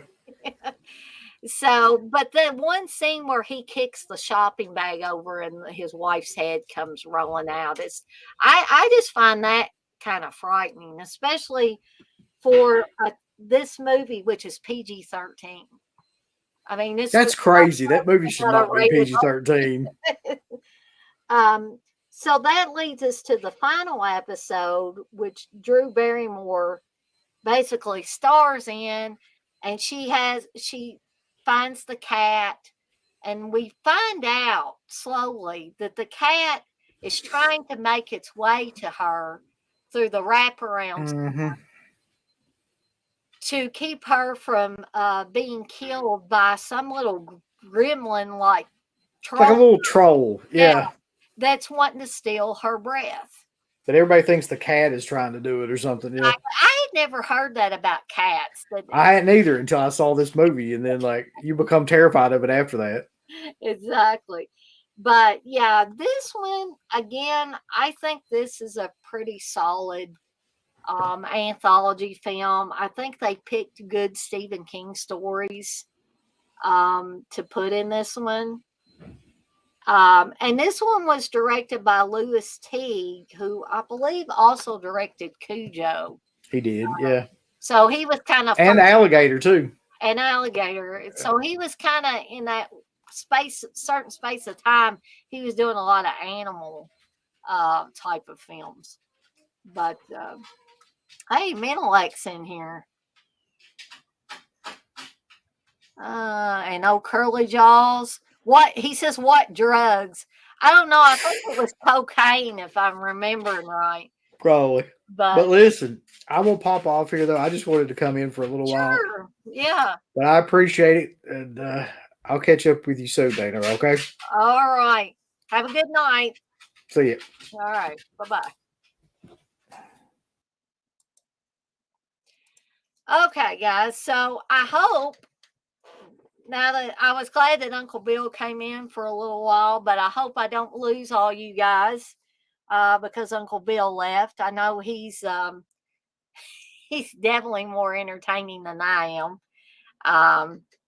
But I was pleased that he did come in for a while. But I'm going to try to go through the rest of these quite quickly because it's almost 9:30 or it's 9:21 here. I don't want to keep people up way past their bedtime because, like me, a lot of you probably got to work in the morning.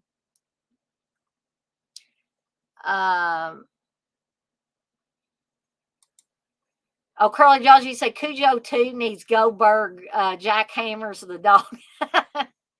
Oh, well, thank you, Kelly. You say, we're here for you, girl. Oh, thank you, Rob. I'm getting a lot of support here. You say, no, he's not. We love you, Dana. Well, honestly, I have to be honest with myself. I love that you guys have support for me, but I know that the Dead Pit Boys are a lot more entertaining. They've been at this a lot longer than me too. So I got to give credit where credit's due. Rob, really, you still have your old blood type magazine? Well, hot dog. Have you showed Kelly the blood type magazine? Oh, Rob, you're one of the lucky few that gets off for President's Day. That's awesome. Bliss, when you say I work for myself, I'm planning on firing me tomorrow. Okay, so you guys keep on chatting in there. We still got 11 people in here. And I'm going to move on to the next movie, which is also a Stephen King movie directed by John Carpenter. And this is Christine. And Christine is another one that I remember growing up with. Um, and I love all the people that are in this. I love Keith Gordon. I love John Stockwell, Alexandra Paul, Harry Dean Stanton, Robert Prosky. I love all of these guys. And I think too, and I probably said this before, but John Carpenter did a really good job, I think, with the source material. And he also, as with many of the films that he's directed, did the music. And I think the music is spot on. A lot of people might think that John Carpenter's music is simplistic, but it works. It worked in Halloween, and again, it definitely works in Christine as well. And so, again, I think that John Carpenter, he took the best things, I believe, out of the Stephen King story, the Stephen King novel, and plugged them into this movie. And some people might disagree with me. And Keith Gordon hadn't been in front of the camera for many, many years. He's mostly behind the camera now. He's directed a few films and things. But I think this was a plum role for him. And I feel like he played it to the hilt because he went from being like a nerdy,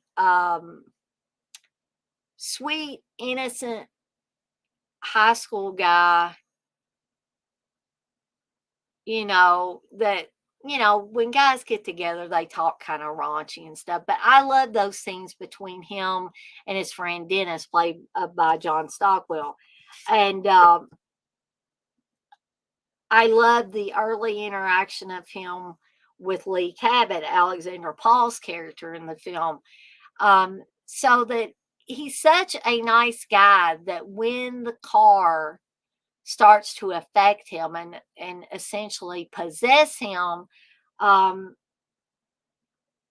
Keith Gordon turns on a dime. That look in his eyes when he starts changing, when his personality starts changing.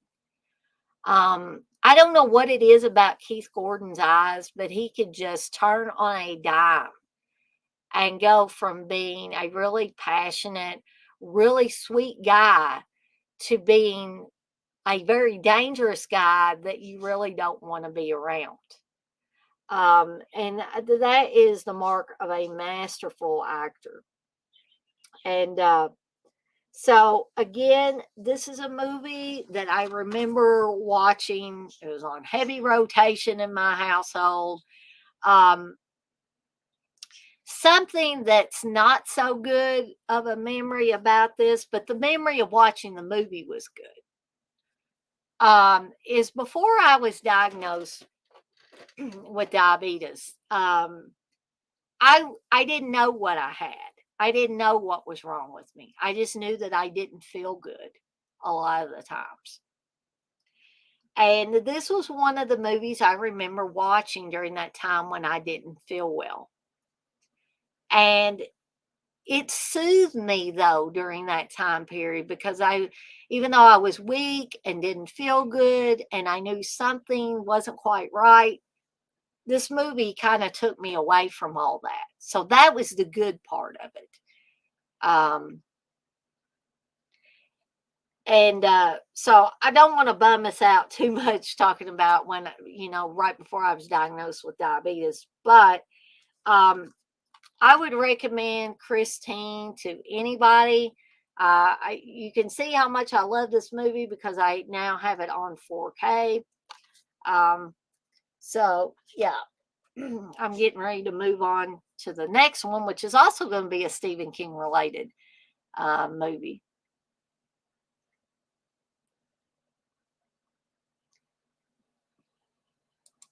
Robbie said, I need to. I have boxes of magazines. I need to pull it out.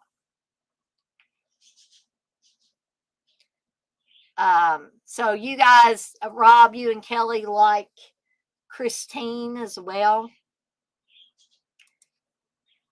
Rob, you said I can remember seeing that on opening night. I really remember the eerie feeling afterwards, waiting for my mom to pick me up, and kind of being kind of freaked out by old cars driving by. I bet this movie would definitely do that. And yes, it's interesting that both Keith Gordon and John Stockwell both became directors, mostly television. Kelly, you say Keith Gordon is really great. Robbie said Gordon has really had the better career. I think so too. Even though I really like John Stockwell as well. Blissful, you say I watched Christine so many times.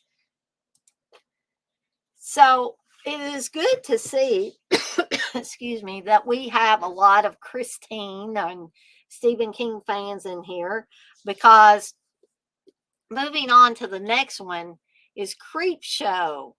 This is another one that was on heavy rotation in my household growing up, and I absolutely love it. And you know, I am too I'm not trying to make some of you guys feel really old, but I'm too young to remember the original incarnation of the EC comics.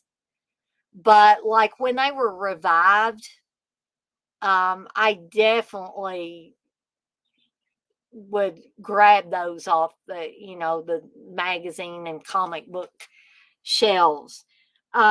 So Creep Show definitely takes you back to that time. Whether you were reading the incarnation of the or the revival of the EC comics, or you read the EC comics when they were originally out. Um, because these stories basically deal with bad people getting their just desserts. Um, and in some cases, people that, were just kind of driven crazy by someone, and they did something that they probably felt some guilt for, but they still get taken out. So the original story, the first story, Father's Day, concerns a woman who knocks her father upside the head with this marble ashtray. This marble ashtray actually shows up in, I believe, each one of the subsequent stories in this. So if you did not know that, uh, have some fun going back and rewatching this movie and seeing if you can pick out where that ashtray is going to turn up. So she killed her father because her father was just driving her absolutely crazy. Called her a bitch, told her she was trying to steal his money. That everybody in the family wants his money, and when it shows the flashback scenes, he's screaming that he wants his Father's Day cake, and she just snaps and knocks him upside the head, like I said, with the marble ashtray, and kills him. So we kind of flash forward to the family waiting for Aunt Bedelia, who was the one that killed her father, to show up, so they can talk about who's going to get Nathan Grantham's money. Okay. Um, so Aunt Bedelia goes to her father's grave, and she talks to him, calls him a bootlegger, a killer, a murderer. Um, and good old Nate comes out of the grave, back from the dead, and kills Aunt Bedelia, and then makes his way to the house to off the rest of the family. Um, and then we have that great shot of when Nathan Grantham comes out of the kitchen with the head of Aunt Sylvia, with candles in it, or I believe it has candles in it.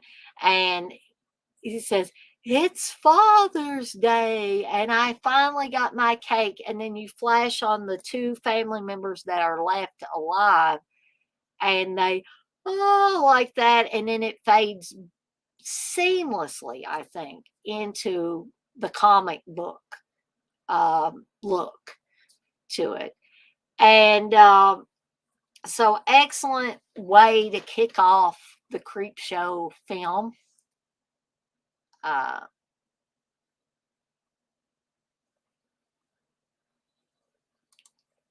Kelly, you say you love Creep Show. I do as well. You can tell by the way I'm talking about this movie. Um, Rob, yeah, this is a good one to play in October. Definitely. Bliss, what you say? In our house, it was the Waltons. I had a TV in my room. Yeah, I mean, I used to kind of make fun of the Waltons, but that show kind of grew on me because I would watch, it's been in syndication for a lot of years. I would watch it with my mom sometimes. Kelly said, "My kids and I are always yelling, 'Where's my cake, Bedelia?'"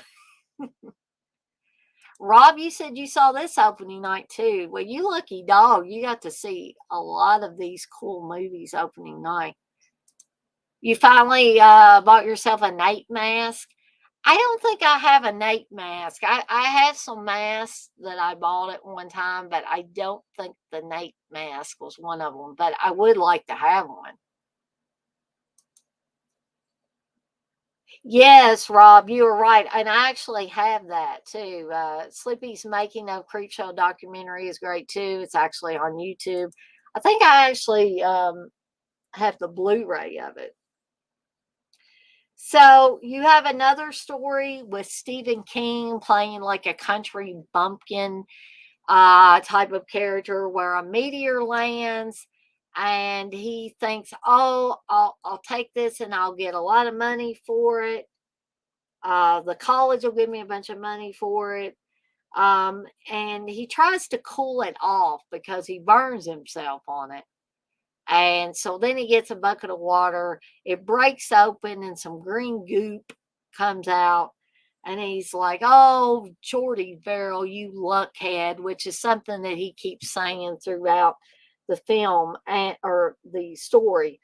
And soon he finds out that the green goop that he got on himself from the meteor is causing green foliage to grow on him until he is encased in plant matter.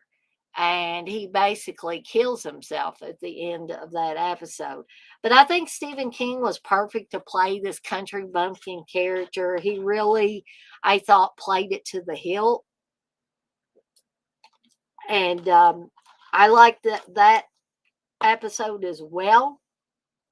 We have the fluffy episode where the crate where and actually the episode with Stephen King was called The Lonesome Death of Jordy Verrill. The crate has Adrienne Barbeau, is a really naggy, bitchy wife who the husband figures out how to get rid of her without anybody, knowing, what happened to her. In other words, he made it look like she just left town. I don't know where she went. And so he was free of her because he feeds her to this thing in the crate. We have an episode where Leslie Nielsen plays a very unsavory character who finds out that his wife is having an affair with Ted Danson's character, and he basically drowns both of them by burying them up to their neck in sand and letting the tide come in over them. They come back from the dead in spectacular fashion and do the same thing to Leslie Nielsen. Um, We also have one of my favorite. I mean, I love all of these, but uh, that has E.G. Marshall on it is a very rich, germ phobic, bug phobic man.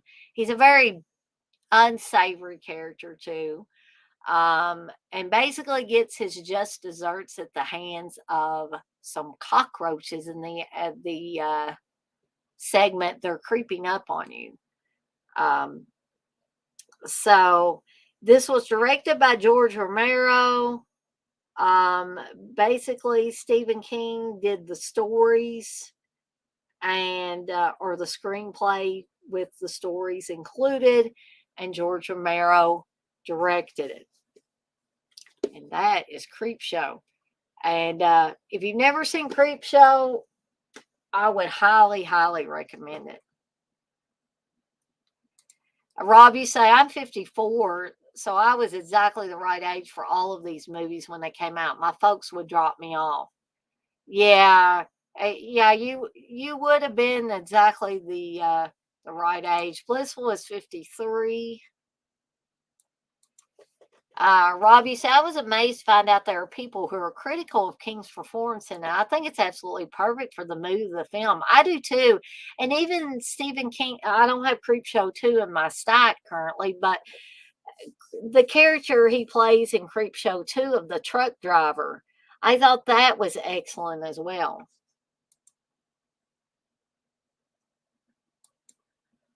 Robbie said, I'm embarrassed to say that I never caught that it was Galen Ross in the Leslie Nielsen one. I watched Slippy's making of, and I was like, what? I did not know that that was Galen Ross for a long time, Rob. So don't feel too bad. Texas, you say I'm 57. Well, I'm going to be 47 in June, so I'm a little bit behind some of you guys, but not by much. Okay, so again, the next one I want to talk about is yet again another Stephen King one, and that's The Dead Zone. We were talking about Cronenberg earlier. This one is actually directed by David Cronenberg. A little bit different than some of Cronenberg's other movies, but I think he does a fantastic job with this. And what really makes this movie for me is Christopher Walken's performance. Christopher Walken is spot on with this. I could definitely feel Johnny Smith's pain, and that was due to how Christopher Walken portrayed him in this film. Um, you also have Herbert Lom on here, Tom Skerritt, Brooke Adams, and Martin Sheen, Nicholas Campbell, and Colleen Dewhurst. I mean, you've got a pretty solid cast in this, but I still would have to say that Christopher Walken, even though Martin Sheen's in this, Christopher Walken is what makes this movie work for me. This is another one that I grew up watching many, many, many times. And it's another one that as soon as I put it in, that takes me back to a more innocent time and place where I had no worries other than, like I said, what's the next hot new toy I was going to get, or digital something or other, or you know, later on Nintendos and things like that. Um, but again, I don't think I need to go into the story of the Dead Zone. I think most of you in here have seen this, if not all of you. So I'm not going to bore everybody with that, but I will say that this one is definitely a way back machine type of movie for me because, like I said, it takes me back to that time period, that innocent time period where I basically had no worries, um, no fears, none of that. I didn't have bills to pay. I mean, my parents were probably worried about things, but at that point in time, I certainly wasn't. Um, and anyway, that's Dead Zone. Um, whoops. And some of my movies, I knew better than to do that, to keep stacking them like that. But anyway, Rob, you say, I think that's my favorite King adaptation perfect film. I think so too. The whole Frank Dodd section is so perfect. Yeah, and I think Nicholas Campbell is pretty spot on as the Frank Dodd character. I think he encapsulates that perfectly. Blissful, you said my mom and I watched that movie every time it came on. Yeah. Um, I remember watching it, I think more with my dad than I did my mom. I'm kind of like Uncle Bill. There are certain movies that are my dad and I's movie. That's our movies. There's one that I've talked about a lot of times that's in my stack. I'm going to get to here in a second, and the movie that I'm going to talk about here in a little bit is one that every time it came on TV, my dad and I would stop what we were doing and watch it. Rob, you say, I always thought it was weird to see Tom Skerritt and Colleen Dewhurst together. And they were in a movie called Ice Castles that I loved as a kid. Now, I've heard of Ice Castles, but that is not one that I have seen. I don't think, Rob. Blissful, you say, back when the biggest worry was how we were getting to the mall. Exactly. Yeah, that was our big worries then. Blissful, you say it's comical. She says she hates horror movies but loves any King movie. Yeah. Okay. So moving right along is a Wes Craven movie, and it's not A Nightmare on Elm Street. It is Deadly Blessing. This one, believe it or not, is one that I remember my family renting and us watching. I clearly remember it. Uh, I don't think I was in the know about Sharon Stone at that time, about who she was. And I don't think Sharon Stone had become as big as she would become at this point in time when she was in Deadly Blessing. But Michael Berryman is also in this movie, and Michael Berryman is excellent. So the basic story of Deadly Blessing is you have this religious sect or religious cult, whatever you want to call it. And this guy has broken away from it and married an outsider. He did not marry somebody within the sect. So he got him a city girl. And so when he did that, his family within the sect basically disowned him because, he left their ways. So we naturally think that somebody in this religious sect uh, kills him and is trying to kill his wife. So after the death of her husband, two of her friends come to stay with her. Um, one of being Sharon Stone's character, and Sharon Stone is her character is like me. She's deathly afraid of spiders, for one thing, and we're talking about some big tarantula looking spiders that show up. There's one nightmare scene where a big nasty spider drops in her mouth because somebody is holding her mouth open. She's not able to close her mouth. there comes the spider, right? Ugh, and it's so disgusting. Um, so if you have a fear of spiders, definitely be wary of that. Um, there are also scenes that um, were essentially used later on in a kind of different context in the Nightmare on Elm Street when Nancy is trying to get rid of Freddy and she sets up booby traps. Some of those same types of booby traps are used in this film. Also, there's a scene where the lead actress is in a bathtub and a snake is put into the bathtub with her.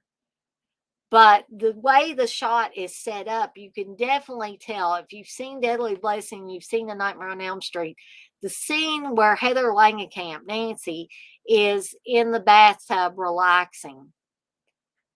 It's shot for shot of Deadly Blessing. So basically, Wes Craven copied from himself with that shot. Um, so this also has a twist to it that I definitely did not see coming the first time I saw this. So I'm not going to give away that twist. But again, this is a movie that I remember my family watching together. Um, you may think, oh God, Dana, your family's weird if you were watching movies like this together. But that is definitely, Deadly Blessing is one that I remember us watching as a family. Um, Darren, you say Deadly Blessing is one I need to revisit. I remember it being just okay, but I'm sure I would like it more now. Yeah, I mean, I will say that Deadly Blessing is somewhat of a slow burn in certain areas, I think. So, yeah, you may very well enjoy it better now. So, the next two movies, guys, of course, me being the Evil Dead chick, I had to include both The Evil Dead and The Evil Dead 2. And actually, I saw Evil Dead 2 quite a bit before I saw the first Evil Dead. And when I saw Evil Dead 2, I didn't know what to expect at that time. I didn't even know who Sam Raimi was. I didn't know who Bruce Campbell was. But I remember that me and my Aunt Sandy, who I've said before was my movie watching buddy for a long time growing up. I would go and visit her. We would go to the local video rental stores and pick up several movies and bring them back to her house and watch them when we would have pizza or, she was always a great cook, just like my mom. And this particular time, she made chili. And I will never forget us watching Evil Dead 2 for the first time. I thought it was a fantastic, fun horror movie. At that point in time, I had never seen anything like it. And I just remember Sandy pulling the Afghan up in front of her face. And anybody that knows anything about Afghans, they've got holes in them. So I don't know if she was closing her eyes too, but just pulling the Afghan up over her face was not going to block out the movie.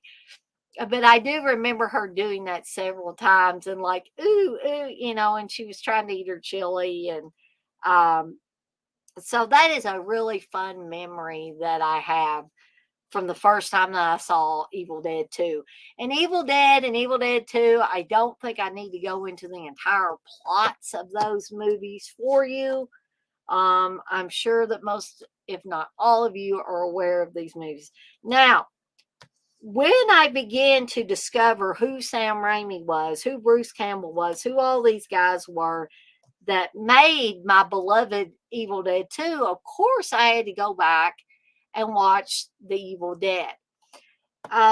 Which The Evil Dead I have great memories of as well, including the one Halloween party I had at my house. And my cousin Jed, who was also a movie watching buddy for a long time, would come when I would have these little Halloween parties, and we would watch a ton of movies and eat snacks that I had made, or have chips and punch and all of that stuff. So it was a really a good memories for me. And so one year I decided that we would watch, I believe, Evil Dead 1 and 2. And he and I had a fantastic time. And even my mom had a great time. I think she sat down and watched the movies with us as well. Because, as I've said before, my mom used to be a really huge horror fan, a slasher movie fan, and all of that.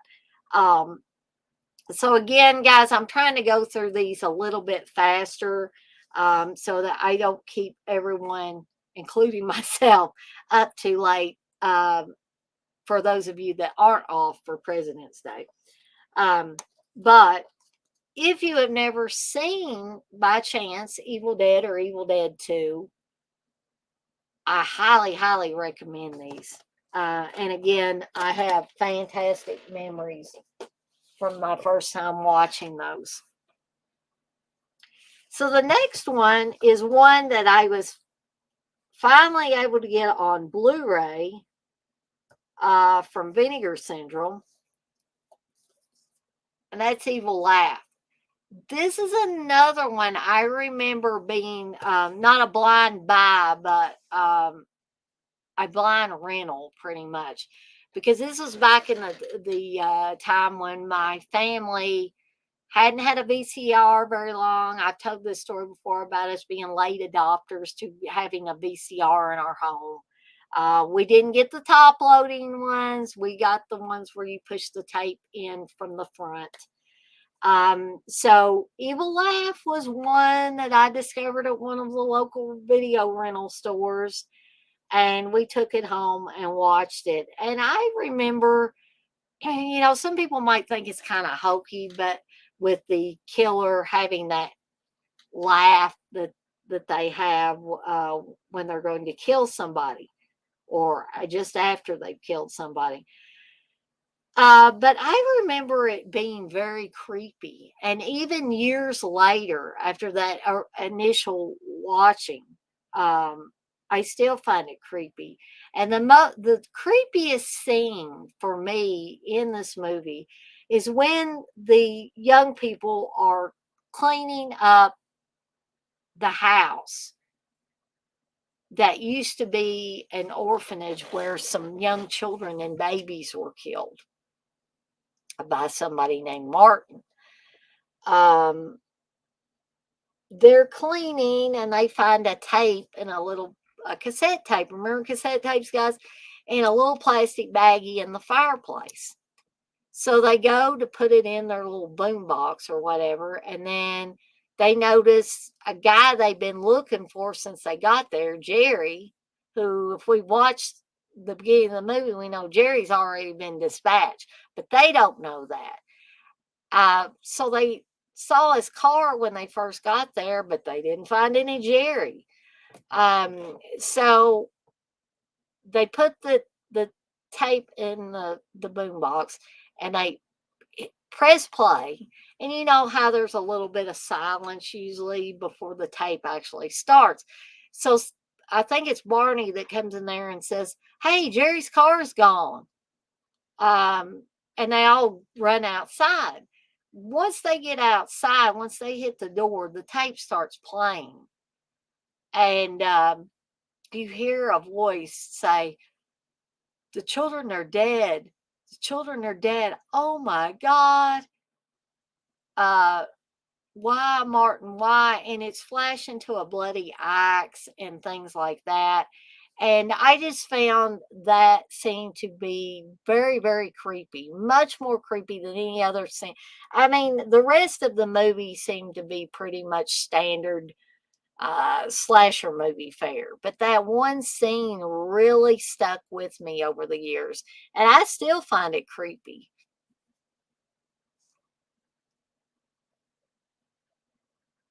Robbie said, I think I saw Evil Dead 2 first too. That cover box just called to me.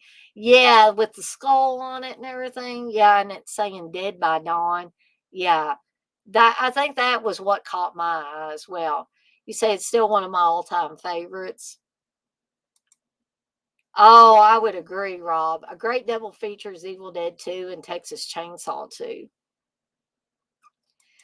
Darren, you say, I remember the Evil Dead VHS back when it first came on rental. That film scared the hell out of me. Um, I I don't remember it scaring the hell out of me, and that's probably because I saw part two first. I think if it had been the reverse, it probably would have. Oh, yeah, that sounds good too, Darren. You said Final Exam and Evil Laugh double feature. I think I will do at some point. Definitely a good double feature. And so, for any of you that have not seen Evil Laugh, this is another one that I would highly recommend. But don't go out and blow your money on it. Just, try to find a for free version, you know, and watch that. But if you can get a for free version, I would say definitely go for it. Give it a watch. Blitz, what you say? I volunteered at a thrift shop. I'd always wonder if something scary was on the blank cassette and VHS tapes. Yeah, I mean, when I worked at my first library job, sometimes um, people would put what seemed to be like personal VHS tapes in the book drop, and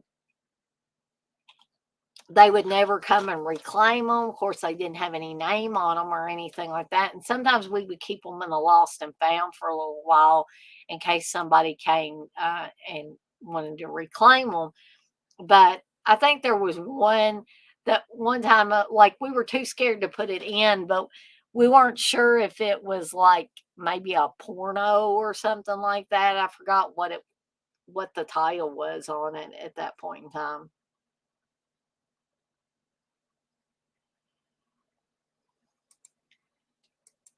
Robbie said a show on good double features might be interesting. That's a good idea, Rob. I'm definitely gonna put that in my wheelhouse.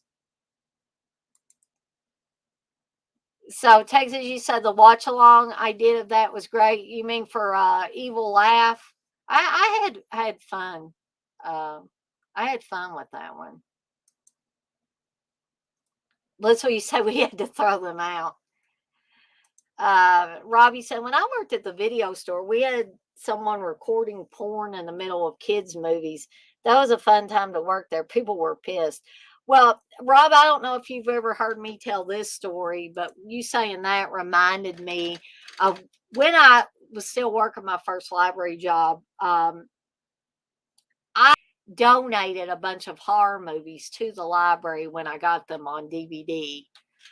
And one of them was Return to Horror High. So this is why you make sure that you when tapes are returned to the library or even DVDs, that you make sure that the correct movie is inside the case, because evidently someone must have not rented, but checked out the Whispers, the elephant movie from Disney. I believe it's a Disney movie, and Return to Horror High. And then they put, I hope mistakenly, Return to Horror High in the Whispers box. And so whoever was checking, it wasn't me, whoever was checking in these items when they came back did not make sure that the right VHS was in the Whispers Walt Disney clamshell.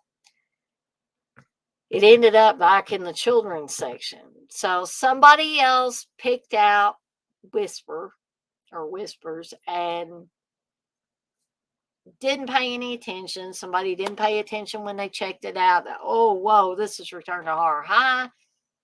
The grandmother took it home, put it in the VCR for her granddaughters, walked out of the room. Like a few seconds later, I guess somebody had stopped the movie and didn't rewind it, and they just put it in where it was. And she heard her granddaughter screaming. She comes running into the room, and they say somebody just got their head cut off.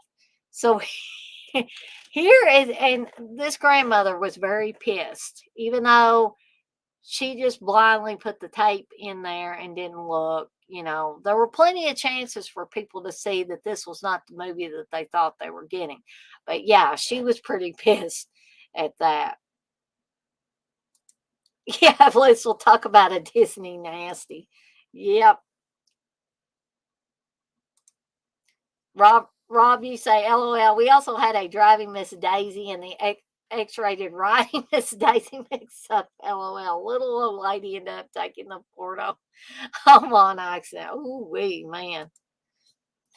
Um, so moving on to the next one is also a Stephen King movie. I told you I had a lot of Stephen King ones in here. This is another one that I remember being on heavy rotation on television around Halloween time when I was growing up, and that's Firestarter. I absolutely love this movie. I think Drew Barrymore is the perfect Charlie.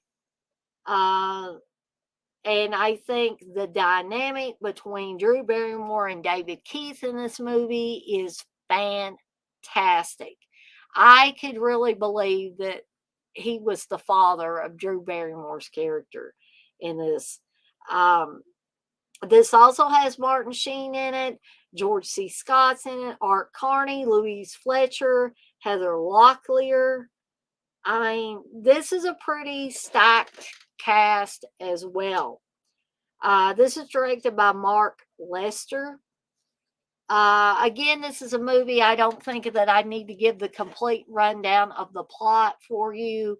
I would say the majority of you, if not all of you, have seen Firestarter. And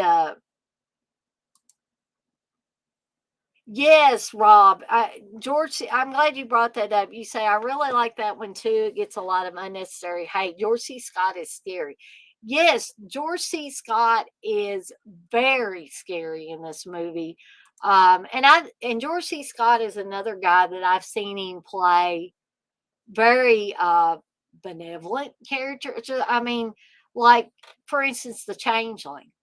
I think he's great in the Changeling as a very tortured character for the majority of that film. But then in this film, he plays Rainbird, who is essentially a assassin that this entity called the Shop sends out to get rid of people that they want to take out.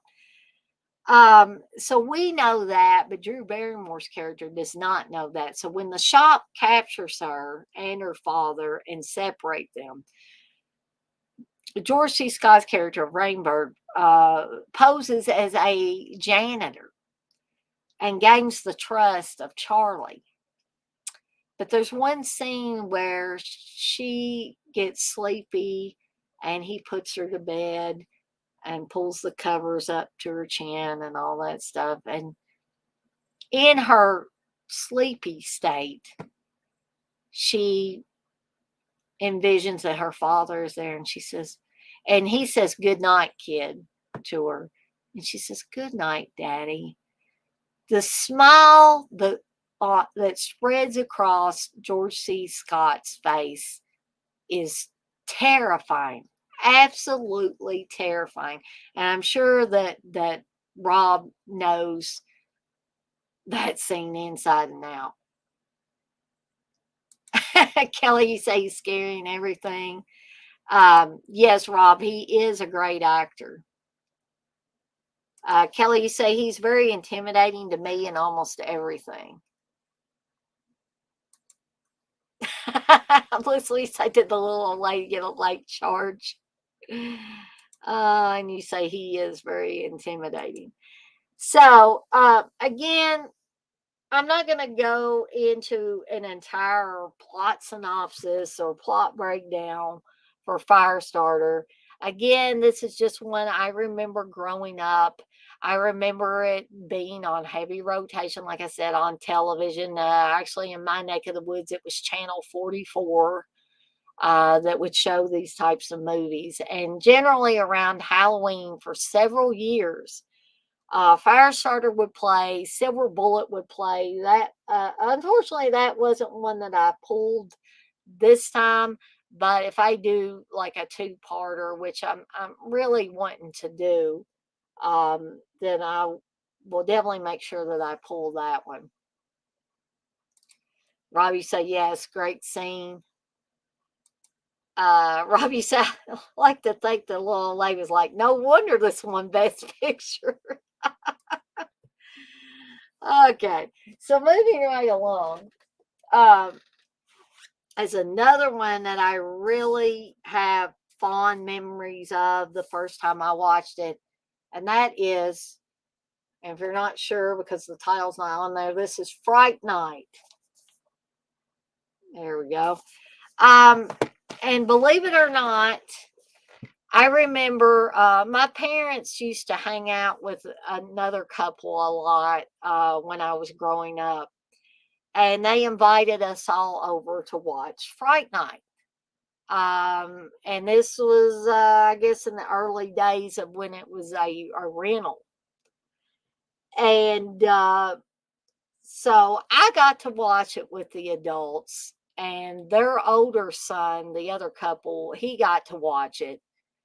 Um, but my brother was too young to watch it, so he and the other couple's younger son were playing with He-Man figures in his bedroom while we watched Fright Night.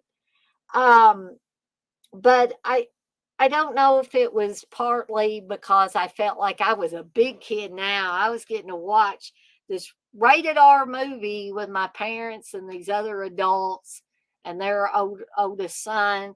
And so that was a special time for me because I was allowed to watch this movie, this horror movie. Which, by the way, I've said this before, my parents never really um, kept me from watching a lot of these things growing up. The real rough stuff, like I Spit on Your Grave, Last House on the Left, yes, but not the typical horror films. So I have great memories of this. Not only were there horrifying scenes, but there were some comedy gold in this. Um, you know, the "Oh, you're so cool, Brewster" line, the stuff with Roddy McDowell, all of that is is very, very entertaining. And this is a movie that I noticed Rob said, love Fright Night. We just rewatched it for Halloween. I do watch it a lot around Halloween. But if it's been a little while, since I've watched it last, then I'll say, oh, yeah, I'm in the mood for Fright Night. Um, and it's a very good, in my opinion, vampire film. Very entertaining. Like I said, has some comedy gold elements in mixed in with the horrific stuff. And definitely, it's a product of its time in a way, but I think it also transcends time. I think you could probably get some young people nowadays to watch this movie. Robbie said, I read that the remake is pretty good, but I haven't watched it. What do you think? Actually, Rob, I was so turned off by the idea of a remake and that I never even tried it. I know even if I watched the remake and didn't like it, that does not tarnish the original. I guess I just never honestly had the urge to watch it at all. Um, so I'm probably not the best one to ask about that. You say me too.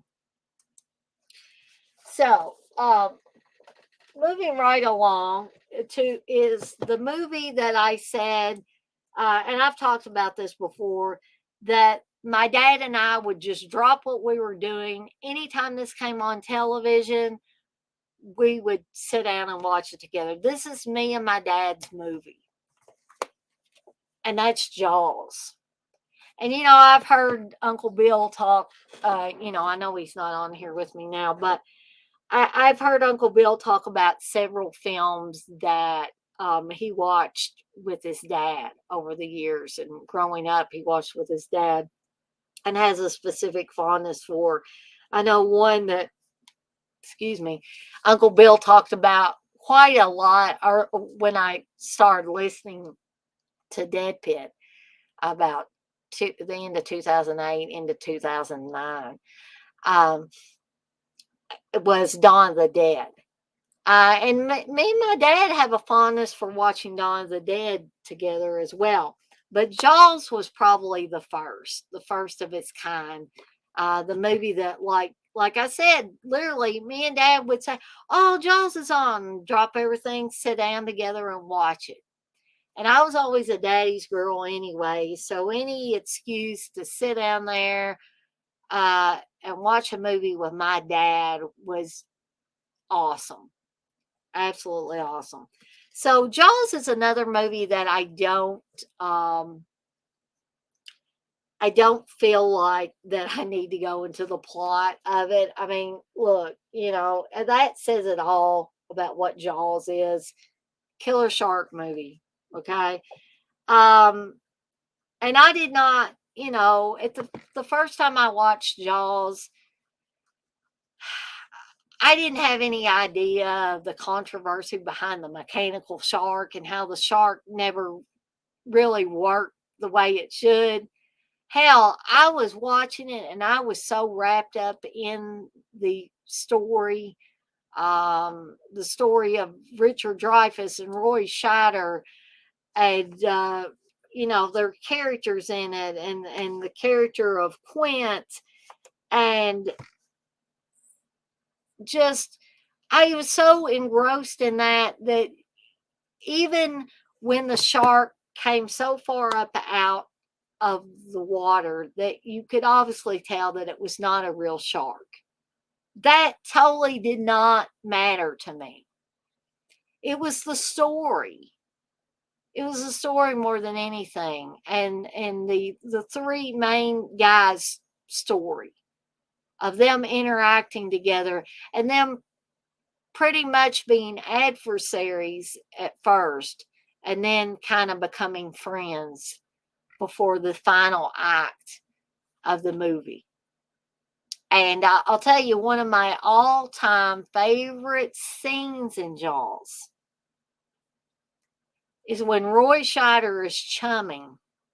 And by chumming, I mean he's throwing like fish guts and stuff out, trying to lure the shark to the boat, to Quint's boat.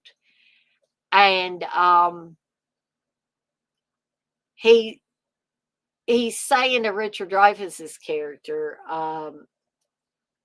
"Did you hear him? Slow ahead." Uh, he said, "Why don't you come down and chum some of this shit?"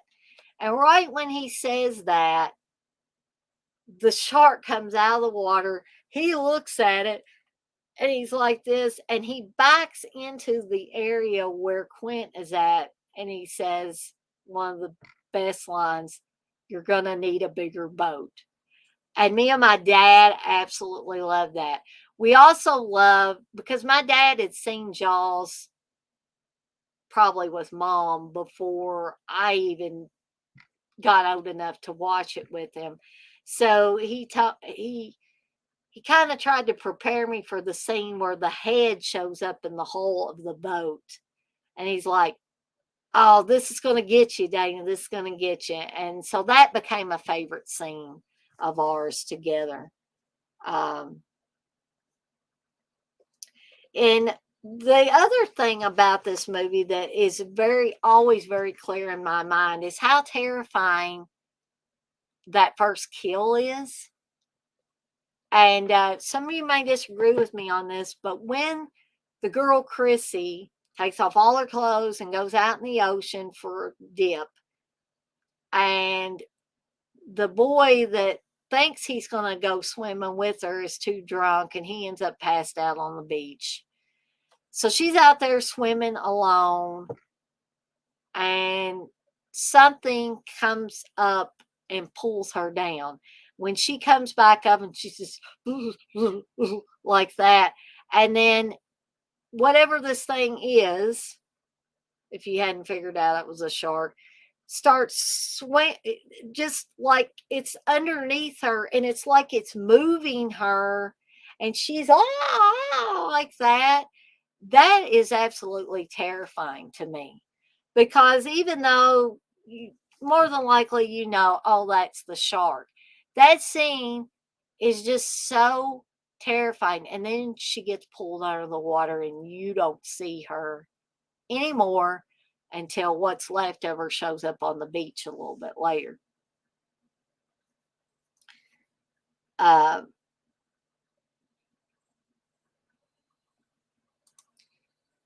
Rob, I agree. Absolutely perfect film, not a wasted frame. Blissful, you say, I made my cousin watch Jaws with me. She's still terrified to swim in the ocean, lol.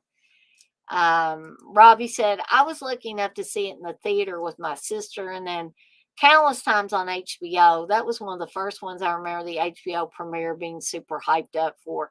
Yeah, I recently got to see it at the theater, um, which was a lot of fun. Um, but I wish I could have seen it originally in the theater. Yeah, I think we're going to need a bigger boat. Great line. Yeah. Uh, Kelly, you said that was one of the best scenes of that film. The shock of how big and fast the shark comes up is scary.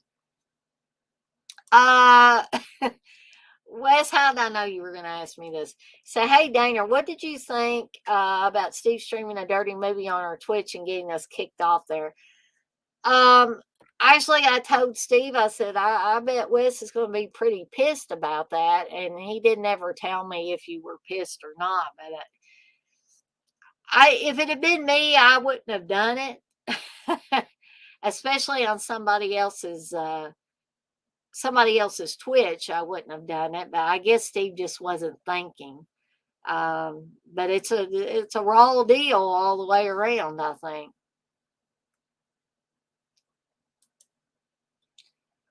Kelly say yes, the fast breaths that she lets out after the first time she's pulled. Robbie say I just super analyzed the Chrissy scene and the Alex Kinder scenes for a film class. Interesting. Kelly, you say, you can feel the panic in her breath. It makes me panic thinking about it. Very effective, an absolute perfect film.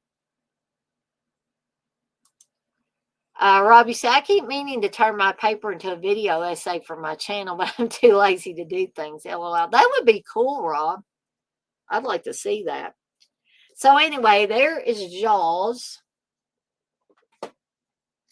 So the next one is one that I remember really watching with my mom because my mom used to, I mean, she was a fan of like classic vampire movies, but she also liked the more modern ones at the time, like Fright Night and like The Lost Boys.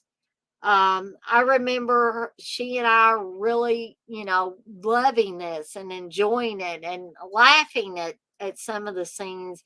For instance, the grandpa who you thought was oblivious to the whole vampires in town thing. So the one thing he could not stand about the place was all the damn vampires. Another great scene is when uh, Corey Haim's brother um, is becoming a vampire. He's a half vampire, and Corey Haim finds out about it, and he says, "My own brother, a goddamn shit sucking vampire. Well, you just wait. I'm going to tell mom." And just great, great lines. And not only do we have Corey Haim and Jason Patrick, We have Kiefer Sutherland in this movie. I mean, just fantastic. Diane Wiest as the mom. Um, and Corey Feldman and Jameson Newlander as the Frog Brothers. Just such a fun movie. And this was when Corey Haim and Corey Feldman were both untouchable, I think, during this time period. And just a fun movie to watch anytime. I didn't not only just enjoy it back then, I still get transported back to the time when I first saw this with my mom, and it's just like magic. As with a lot of these movies that I've talked about tonight. And so, again, it's a vampire film. Uh, it's a kind of, I guess, hip vampire film at the time with a lot of hot young actors and actresses um, at the time as well.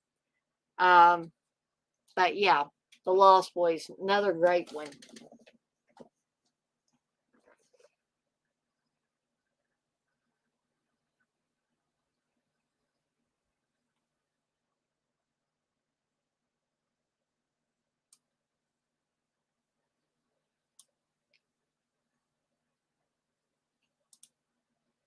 Rob says, back in the 90s, I had a group of friends who worked at the local NBC station, and one of them was copying pornos and accidentally hit broadcast and sent it out for about 15 minutes. Oh, geez.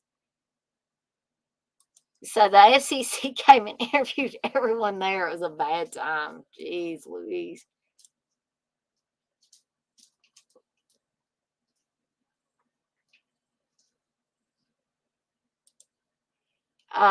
Blissful, you say, I went to the theater so many times to watch The Lost Boys. Yeah, I didn't get to see it at the theater, but I definitely remember renting it and watching it with my mom.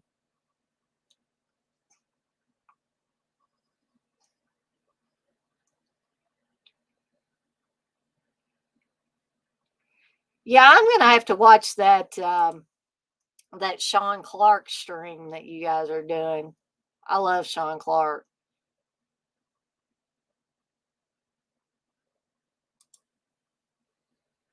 I knew that Garrett liked the Lost Boys.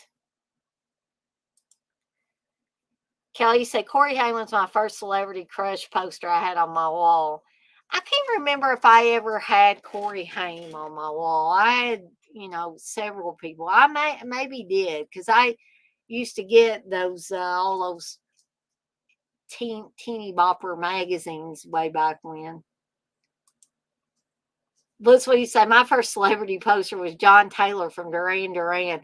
I think by the time I was really putting a lot of posters on my wall, I've done moved to Fangoria and Gorezone, and I probably shouldn't have, but I would tear the posters out of there and put them up on my wall.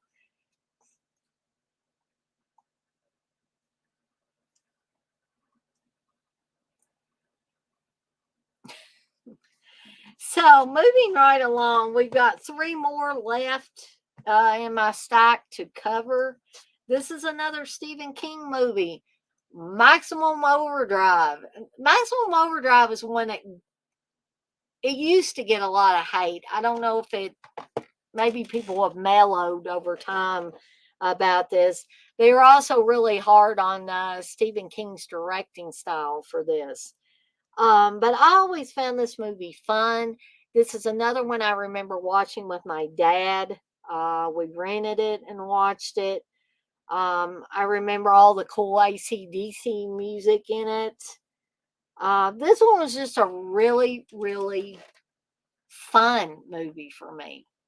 Um, and I always really liked Emilio Estevez, and I always thought he was so cute. And so, of course, I liked him being pretty much the lead in this movie.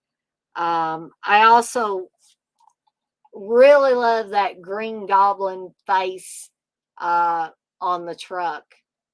And that is actually still around, but it's seen better days. I think they were trying to restore it about the time that this Vestron Collector's Edition came out. So, again, this is based on a Stephen King story about machines and trucks taking over because of a comet, where Earth is passing through the tail of a comet. Um, yeah, just a fun film. Again, I'm not going to give a complete plot plot breakdown of Maximum Overdrive because I don't think you guys need it.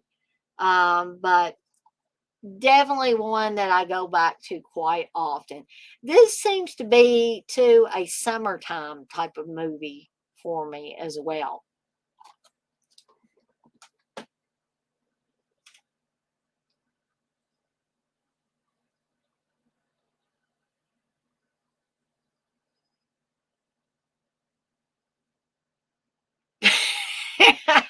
Rob, you say my first poster was Uncle Bill.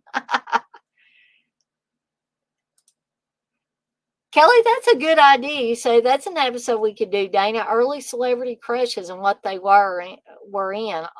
LOL. Almost all of them have done at least one horror. Pretty much.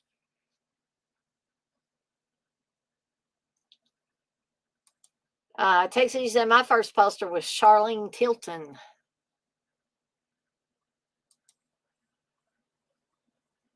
Kelly, you say, haha, Rob still has Uncle Bill in a big frame next to the bed. LOL. That sounds kind of creepy in a way.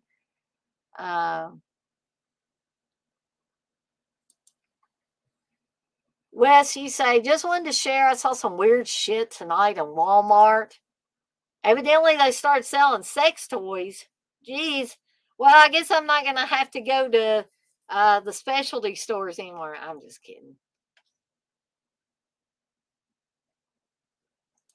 Including a tush toy, aka butt plug. Robbie said, I'm ashamed to say I've never actually watched Maximum Overdrive. Hard to believe since I'm such a big King fan. I have no excuse. Wow, I had no idea, Rob. Yeah, I'd highly recommend you watch this one. Forget all the initial hate that was for Maximum Overdrive. It's a fun one. Okay, so the next one, we're going way, way back with this one. And this is a film that I've said on numerous occasions that I feel like it is pretty much an almost perfect film. And that is Alfred Hitchcock's Psycho. Original, no Vince Vaughn crap here. This film has always been amazing for me. From the first time I rented it and watched it till now, I never ever get tired of this movie. And this movie always, even though it came out before I was even born. And it took me many, many years, sadly, before I was able to watch it. I didn't care that it was black and white. The movie is so damn effective and so perfectly shot. It is definitely my all-time favorite Alfred Hitchcock movie ever, followed closely by Strangers on a Train. But if you've never seen Psycho, I mean, Anthony Perkins, I couldn't imagine anyone else ever playing Norman Bates because he plays it so perfectly and seamlessly, the way he seems to change back and forth personality wise. Um,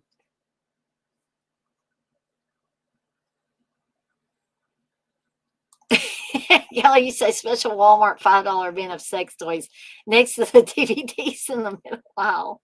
I can see little kids picking these things up. Oh, Dad, what are these? Yes, Rob, I totally agree. Psycho is one of those films I can watch over and over again.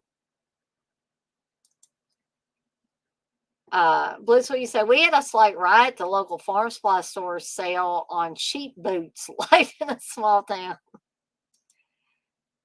Uh, Kelly, you say I could talk all day about Hitchcock films. Yeah, I think I could too.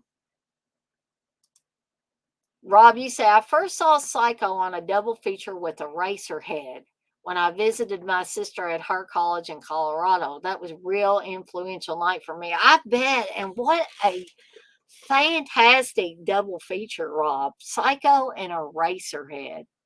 Yeah, I can't even imagine. Kelly, you said blissful. That is hilarious. I would totally get in the mix with someone over boots for my sheep. Now I want a sheep.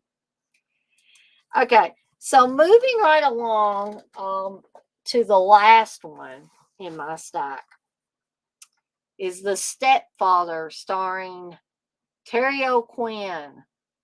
And this is actually a movie that probably a little bit loosely based on the John List story. And for anybody that is not familiar with the John List story, I'll give a short breakdown on it. John List was a guy who got in over his head financially. Um, and also, he was a guy that was abused brutally by his mother growing up. Um, and who, because of that, wanted the perfect family. And as we know, there really are no perfect families out there. And so the combined financial pressures and the fact that his family was not perfect and he didn't know how to get out from under financially. And he probably had numerous other mental problems related to the abuse at the hands of his mother. He snaps and decides that, well, actually, I guess he didn't snap because he planned the deaths of his entire family. And this is what happens in The Stepfather. Terry O'Quinn plays a man who we first see that he has killed his family, and he has a beard and everything. He shaves it off, um, puts contact lenses in, takes the glasses off. Um, we can see he's covered in blood, spatters of blood. He takes a shower, shaves, puts in contact lenses, puts on a different outfit, a suit and tie, and methodically walks out of the house where we see bodies are strewn all over the house. Very creepy and effective scene. He goes to a new town, changes his name, um, meets a widower, um, starts a relationship with her. Um, Jill Sholin plays the daughter, who is always very suspicious of Terry O'Quinn's character. Um, Even though he, gives her a dog and all different things and tries to become friendly with her. Um, but we also see another side to Jerry, um, which is not so nice.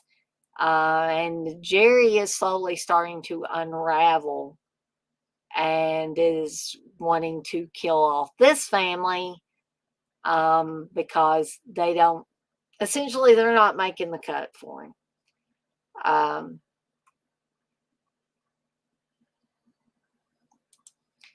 Robbie says, seriously, if you ever want to do a show on Rear Window, Kelly is your girl. Well, I would love to do a Hitchcock show in general, and definitely Kelly is welcome to come on, as is anybody at any point in time. Liz, what you say, Kelly? My dad would joke about Cooperstown being where the men are men and the sheep are nervous. So, since this is my last movie, and I'm not going to go into too much detail about it, other than to say I think Terry O'Quinn is awesome in his role. He really plays it to the hilt. Is very creepy in this. Jill Schoen's great in it as well. Um, it is directed by Joe Rubin, but I would love to hear what of those of you in here that have seen The Stepfather, what you think of it. Kelly said, I'd love it. Rope is also one of my all-time faves. I think Rope is one I actually need to watch. I've seen Rear Window. It's been a while. Strangers on a Train I love. Psycho I love. The Birds probably a little on down the list, but I do enjoy it for what it is. Um, but yeah, I will try to get that in the works here soon. But does anybody have any thoughts on The Stepfather, or any stories you can tell about the first time you saw The Stepfather, or has anybody seen The Stepfather that's still in the chat? We still got 9 people in here. Robbie said, I really remember enjoying it. It's been a real long time since I've watched it, though. Need to revisit The Stepfather. And really, I'll be totally honest with you. Stepfather 2 is okay. Stepfather 3 is awful, in my opinion. But I think the crown jewel is the original Stepfather. And of course, that's my opinion. You don't entirely have to take my word for it. But guys, I didn't intend to go on this long. I'm grateful for those of you that stuck it out with me for almost 3 hours, and you stayed even after Uncle Bill left. So, I just figured I really, this is not being falsely humble or anything. I really do not consider myself an interesting person. I just feel like I bore people. That is why I always encourage other people to to come on here with me, because I always think that they're more interesting than I am. So yeah, that again, that's not me being falsely humble. That is really how I feel. I just feel like I'm the most boring person ever. I just get on these streams because they always make me feel better. Like I said, I haven't been feeling the greatest, but I still, can make my way back here to my computer to do a stream. And so, thank you guys so much for hanging out with me tonight. Um,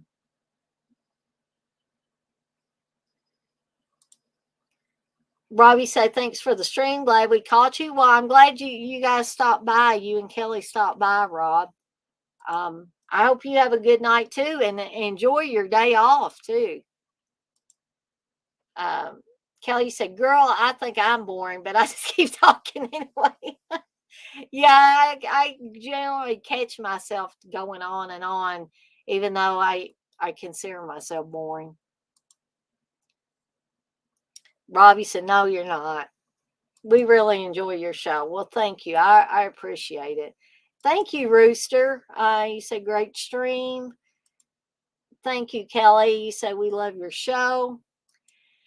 With all that being said, guys, I am going to skedaddle on out of here for the night, and I will see everyone on the flip side. Y'all have a good night now. And Darren, you have a good morning, because I'm sure it's morning time by now.